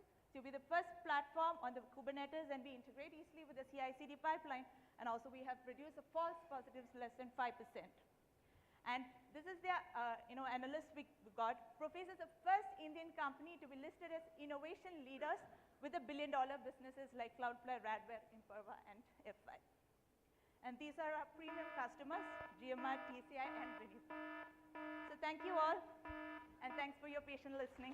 So let's all WAF together with Prophase. Jury questions. Jury, open to questions now. Can we have the jury? Yeah, so I have one question here. You have covered to a great extent about the what aspect of it, right? What is the concept, etc. And broadly, what exactly you do. But the how aspect, maybe I would have expected one slide, for just 1.5 minutes, focusing on how exactly you do that. Because it's a different world, we all understand, right? So how exactly your USP is, right, or the differentiation in comparison to WAF 1.0 or WAF 2.0. That is something I'm not clear. Yeah, so we, can you hear me? I'm audible, right? Hello? Yeah. Yeah, so typically, what we do is, we, on the Kubernetes platform, let's just talk about Kubernetes, right? So on the Kubernetes platform, so we install as an ingress controller. So we sits as an AT microservices inside a Kubernetes platform, and conventional to the appliances based or the cloud WAF kind of a technology. So we are more into the edge rather than on the perimeter, right? Yeah. Is it something like a defender pod? It's not a defender pod. It's a native. It's not a sidecar or something. It's a direct controller itself. So it's inline. Inline. Correct. Yeah. Talk to us about your revenue model and your existing customers. Yeah. So ours is yearly upfront. Basically, but sometimes we get 3-year and 5-year contracts, but 90% of our yearly upfront. And our featured customers are shown like GMR. The entire GMR is running through Prophase right now. The TCI group is running through us. In the south, we have Ramco Siemens, and of course, we have around 30 customers right now. And also, we are what is your revenue with the governments? Our current revenue is 3 CR right now. This year, we are running on 3 CR. Talk to us a little about your competition. Of course, the competition is always, you can think about, there are 2 companies, Akamai and Cloudflare. Those people are conventional, kind of CDN providers now telling us security vendors, but, of course, comes from them. And of course, there's a very good company called Imperva, Israeli company, that's a big competition to us. But the thing is that those architectures are kind of 10-year-old architecture because they've been there for a while. And since we came late and entirely on the microservice Kubernetes platform, we are disrupting them. So even I'm not naming them. Among these companies, few of them are research for acquisition, but we are on for a game, to see how it goes. To become an Indian company to rule in that area, right? Compared with the US and Israeli companies. So your revenue model is on an outright purchase kind of thing, or it's a hiring kind of a model? What kind of model you're Annual offering? subscription. Annual upfront subscription, yeah. And it's an appliance or it's a software It's, so we have typically, our flagship product is Kubernetes Graph, right? So when we went in the market, we understood that the customers are having conventional API services and all things. So we have a, backward compatibility also. So we support the existing current infrastructure of the customers and also the hybrid model of this thing, right? So, typically, I lost track of your question. So what you specifically asked? How is your model going to work on the scenario like appliance based? Appliance. I mean, everything is there, So typically the Kubernetes is an inline existing cluster we installed, and those customers who are having the conventional services, if banks and healthcare need on-premise, so we go for on-prem, and for the other providers, we go for the cloud WAF model. So we can deploy it in whichever cloud the application is hosted. And everything can be on the same single platform they can control. That's one of the unique features. We have on-premise and both cloud model and also Kubernetes cloud. And you have offered the DDoS also as a part of your solution. Yeah, absolutely. So that's our, if you look at this thing, the DDoS protection, the port protection, so the CD and all these things come to a single package, right? So we are not going into other email security or whatever, but along the lines of the web security, so we are adding more and more features on the roadmap. So it's only a solution that is sitting in front, or you have agents also installed on the individual hosts? Typically, in this context, in the Kubernetes customers, for the Kubernetes customer, it's kind of deploying inside their cluster. So you can say it's an agent, but it's not an agent. It's an inline communication as we discussed. No, my question was related to like if there is an API that is used between two hosts in the same data center, would your device offer any protection? Yeah, so basically, for the on-prem scenario, they have to change, the traffic is coming directly to the application server, right? So instead, they have to point it to the Prophase server on the appliance, and it has to go inside. Yeah, so that's all. So what is your GTM? Are you already having any partners, or how is it? Correct. So there are three modes. One is going with the distributor channel partner model. That worked for us. Being a cybersecurity startup, going to banks or whoever thinks that, how are we sure that you exist for the next 5 years, right? So of course we found that distributors and channel partners was easy to convince because they are convinced by the customers. So that was the primary model which worked for us. The second thing is that connecting with MSSPs and MSPs, the cloud service providers. And third is the incoming leads coming through the internet. So the content marketing. Incoming leads basically come from the international countries like US, Australia, and Africa. So basically in India and UAE, we work with distributors and partners. You already have customers in US? Yes. Our first customer was from US because they were looking for a Kubernetes-based. So they Googled for Kubernetes WAF and they landed on the website, and we closed it for $10,000.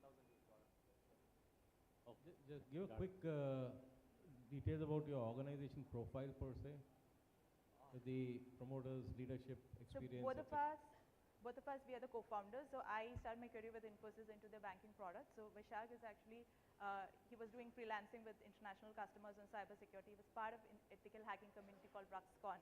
It's an Australia community. So that is how he got passionate about cybersecurity. And the entire team is 20 members. And we have business operations happening from Delhi. And you're based out of Delhi? We have business team and office working from Delhi, and the founders are from Kerala. So it's like a marriage of both South and North, and we are taking the product globally. Do you have any sectorial focus for GTM, or you're going after everything? We can see that the fintech and the healthcare, those kind of companies are more. Can you hear me? Hello? So we have more more people are approaching us from the manufacturing sector and the fintech sector and also e-commerce. And we've also seen that we have, from the power industry like Renew Power, Torrent Power, and all of that. We are also working with the government. So we're working with the Kerala e-health government also. So it's more, sector agnostic, and more people are from the fintech and the BFSI sector. Okay, thank you, jury, and thank you, guys. Congratulations. Thank you all. Can we have the voting open, please? Voting lines, 1 lowest, 5 highest. Audience, get your fingers going.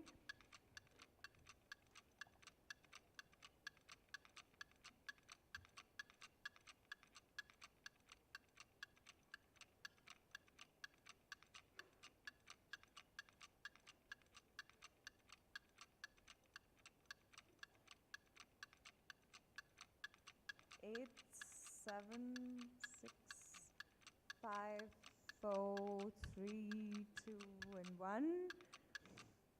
Okay, put your hands together. Congratulations for that presentation, Prophase.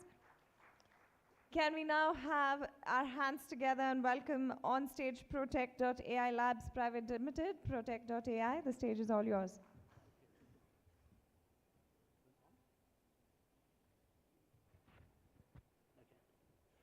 Good evening. My name is Manish and I'm founder for Protect.ai, and we are building India's first and innovative real-time mobile threat defense platform.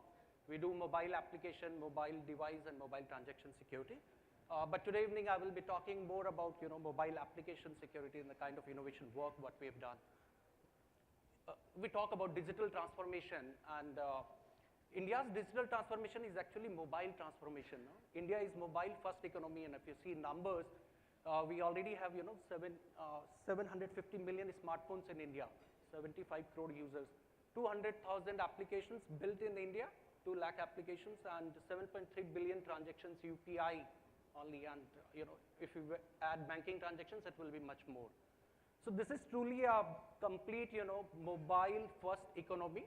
But once it comes to the threats, this ecosystem is giving. This is some numbers which are very, very scary. 58% of the Android users are under some kind of threats because of the kind of operating system, open source environment. Once it comes to applications, mobile apps, largely developed in-house, and creates a lot of differences in terms of security levels. And we have done an industry study that 95% of the mobile applications can be reverse engineered. So India experiencing this phenomenal growth in terms of smartphone, but the kind of threats which are opening and which are impacting is going to have a larger impact, and that is where we are playing a critical role. App Protect is our first solution, mobile app security, industry first innovation we call it, a very lightweight SDK, can be integrated with any mobile application, and it provides 50+ security capabilities by default. Once I say 50+, it also takes care of different fraud scenarios, normal fraud scenarios like screen sharing, mirroring, and hacking of mobile applications using any DES platform. We ensure all regulatory compliances are met, and this is our latest concept of in-app security. Okay. Our security is embedded into the mobile application, it gets uploaded, then it goes to the user, and it creates a kind of runtime self-protection from the mobile application. Very quick security update we do, because this is just a 2-week integration, and we ensure 2 weeks of go live for mobile applications with all these 50+ security capabilities. The advantage what we bring to organizations is complete SaaS-based offering, 2 weeks rollout, market-ready solution, okay, comprehensive application, device, network level security, pay-as-you-go model on a subscription mode. And we are completely, sector agnostic, though we are focused on the BFSI side, and we harness the power of cloud and security and mobile economy together to create this App Protect. Okay. Few of our customers launched in January 22, but today we have more than 17 customers. We cover 30+ applications. BSE, Yes Bank, RBL, FinCare, all are early adopters. And having said that, we have done, monitored 300 million mobile application sessions till now. We prevented 15 million threats covering 1 crore mobile devices. Okay, and we have a vision to have, 2 billion sessions to be covered every month. We are also doing a lot of consumer awareness program, because we believe that application, mobile app security is one part, but having the right set of, awareness to be created and creating a kind of, social impact. We have our leadership team. I'm Manish, founder, and we have, head of engineering, Mohan, Sunita Maran, Pankaj, and multiple people. We have early investors from our company, George Sam and Gohan from Mindgate. Customer speak. We have a lot of credentials from the market. In fact, one of our customers is sitting just here. And I will request to give a feedback about the solution from BSC Shiv Kumar Pandey. Perfect. So we have the right kind of environment and the kind of applications. The market is like 200,000 mobile applications already made in India. Globally, if we talk about, there are 30 million mobile applications, and every time the security is developed, okay, using the same Android developer and iOS, we have come out with a solution which creates a quick go-to-market, ensure comprehensive security, and pay-as-you-go model. So this is about App Protect, our industry first innovation in Indian market. Okay, and I'm open for the jury actually. Jury, over to you. So you mentioned this has a small footprint. What is the size of the footprint on when it sits on the mobile? Sorry, sir, I didn't get your question. What's the size of your product when it sits on the mobile? Okay. So it's a very lightweight SDK, just 1.9 MB, and it gets integrated into the mobile application. It becomes a component into the mobile application once we integrate it. So just a 1.9 MB SDK. So who's your target customer? Where does the revenue come from? From the app, from the end user? So what is your revenue model?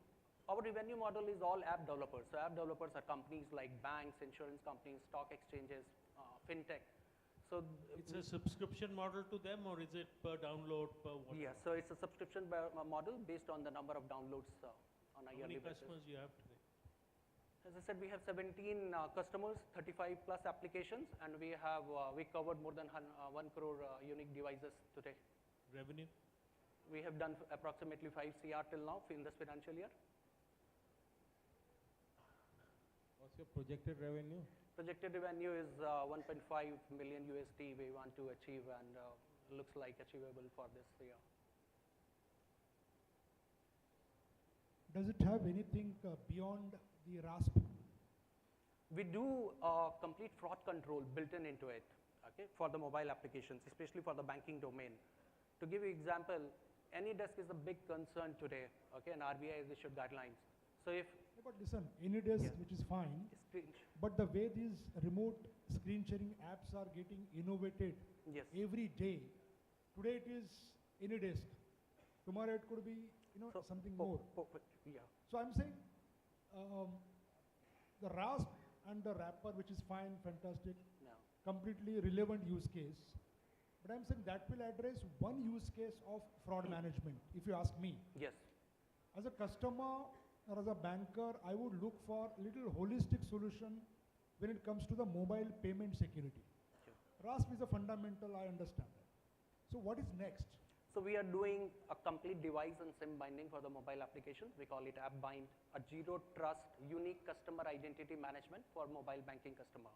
Okay. What about the anti-malware protection here? Yes. So we provide anti-malware features, okay, and we understand what are the indicators of compromise for a malware.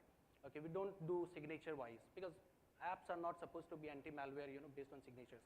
So whether somebody is doing, accessibility permission misuse, or somebody is doing PIP or screen overlay, so all these features from malware perspective are built into our solution. Okay. And you mentioned you're doing upgrades or updates over the air. Yes. Do you think that's a secure method? So over the air capability is of course secured, and we do security level enhancements or downgrade based on the experience. Okay. So what OTA provides is, if I want to enable one feature today, okay, and our solution is very much configurable, enablement as well as downgrade and upgrade of security, which through the OTA we can do on runtime basis. To cite an example, if we have to enable, let's say, AnyDesk related feature, okay, security control, screen sharing, I want to disable, I can go it and do it over the air itself. Talk to us about your competition. In India, we do not have any benchmark. Okay, we are the first company who has done this mobile application security. We have some competition from US, from Singapore. Okay, there's a company in the US called OneSpan, and there's a company in Singapore, okay, Wiki, and there are a few others from Israel and all.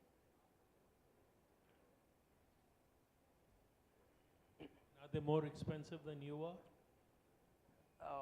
I would not like to comment, but yes, certainly it seems like they are more expensive, but we don't know this is the trick, yeah. For some of the applications which we need to work in offline mode also, and your protection still be there? That's the beauty of our application, that it can work completely in offline mode. We call it in-app security. The security is built into your application itself. Even if there is no connectivity to the cloud, there is no connectivity and to the internet and to our cloud, there will be no impact on the customer experience. Okay. Cloud is more towards, OTA in enablement of the capabilities, dashboarding perspective, but customer experience will be 100% intact.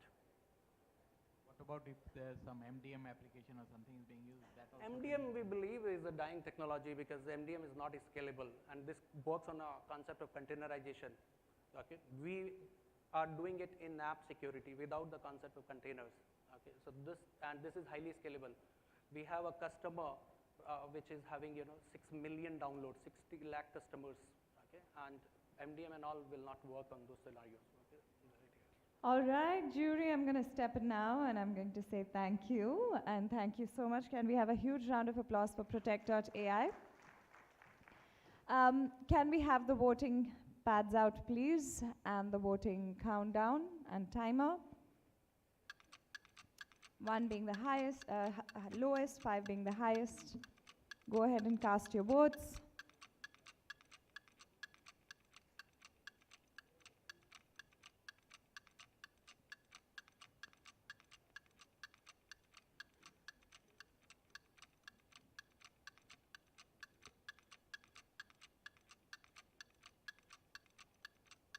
Four, 3, 2, 1, 0. All right, can we have a huge round of applause for Protect.ai?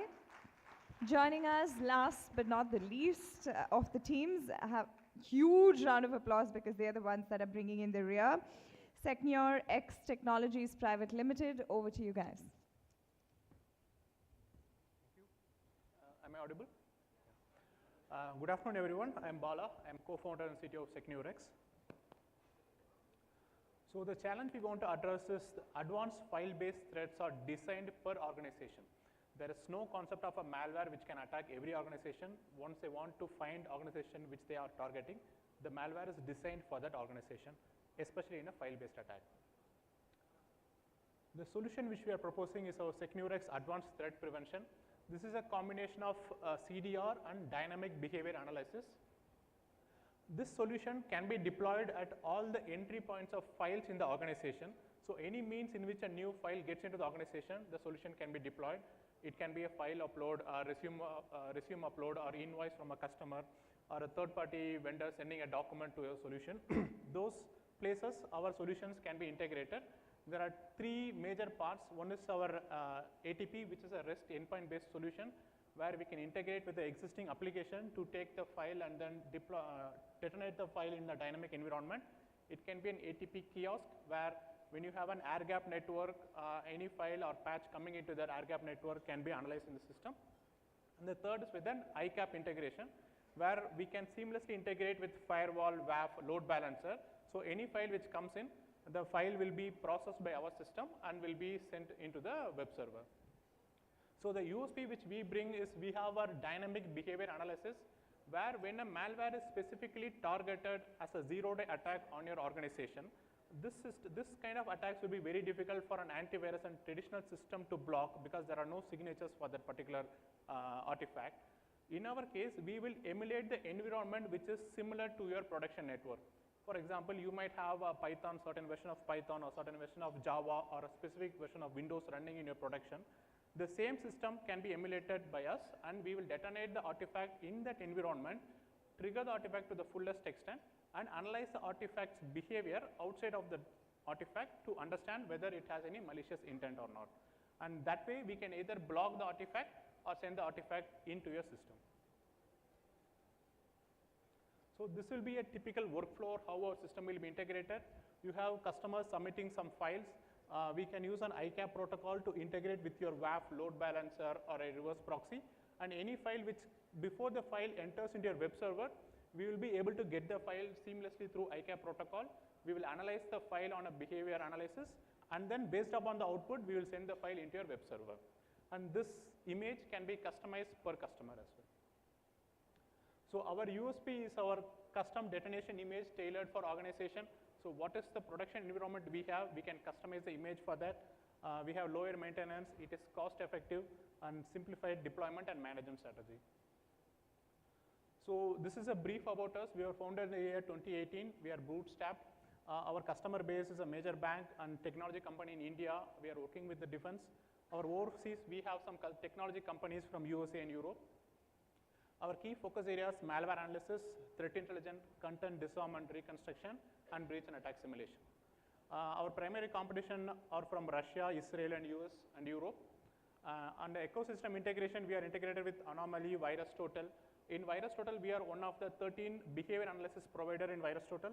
We have with ThreatConnect, Cortex XOR from Palo Alto, and Cyber. So this is our leadership team. We combined have around 60 years of experience. We have worked in several MNCs and Silicon Valley and Canada. I myself was working in a Silicon Valley company. I resigned and started this company. So our mission is to acquire 100 customers by the end 2024. We are trying to increase our brand awareness. We want to increase our headcount of employee headcount. We are trying to integrate more with TIP SOAR platform so that the solution is seamlessly available to the customers. Our vision is to acquire 5% of market by 2026. We are working on a new product line with a signature-less detection cyber defense platform. We are continuing to invest in our R&D, marketing, sales, and we want to grow our runway for 10x times. Thank you. That's the end of my presentation. You can take any questions.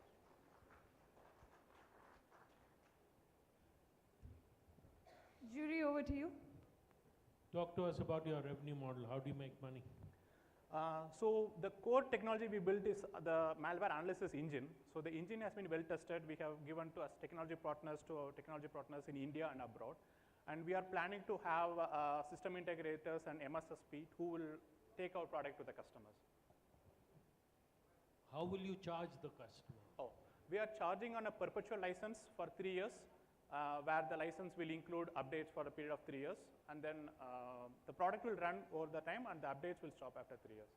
It's a licensed model for 3 years.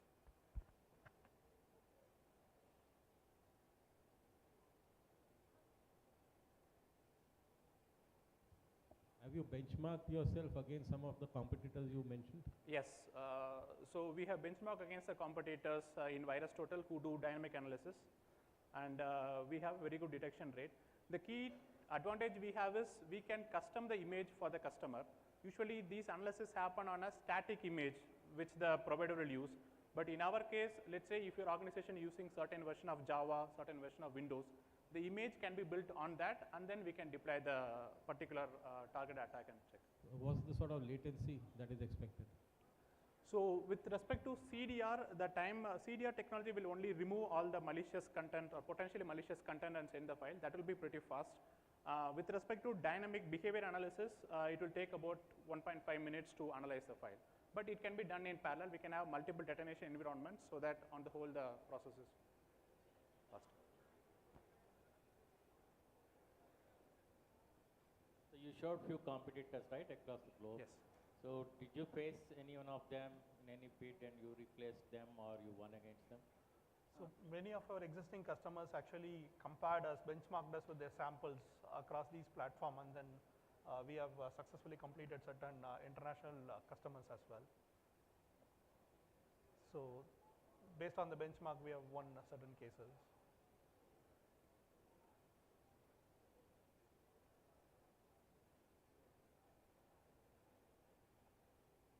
Thank you. Thanks.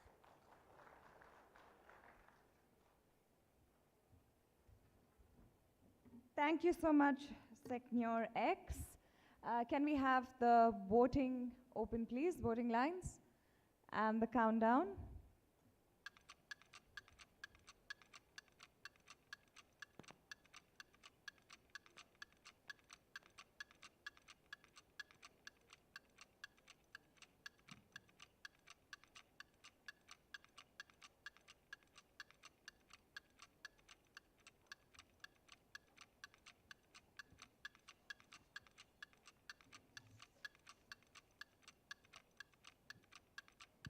Two, 1, 0.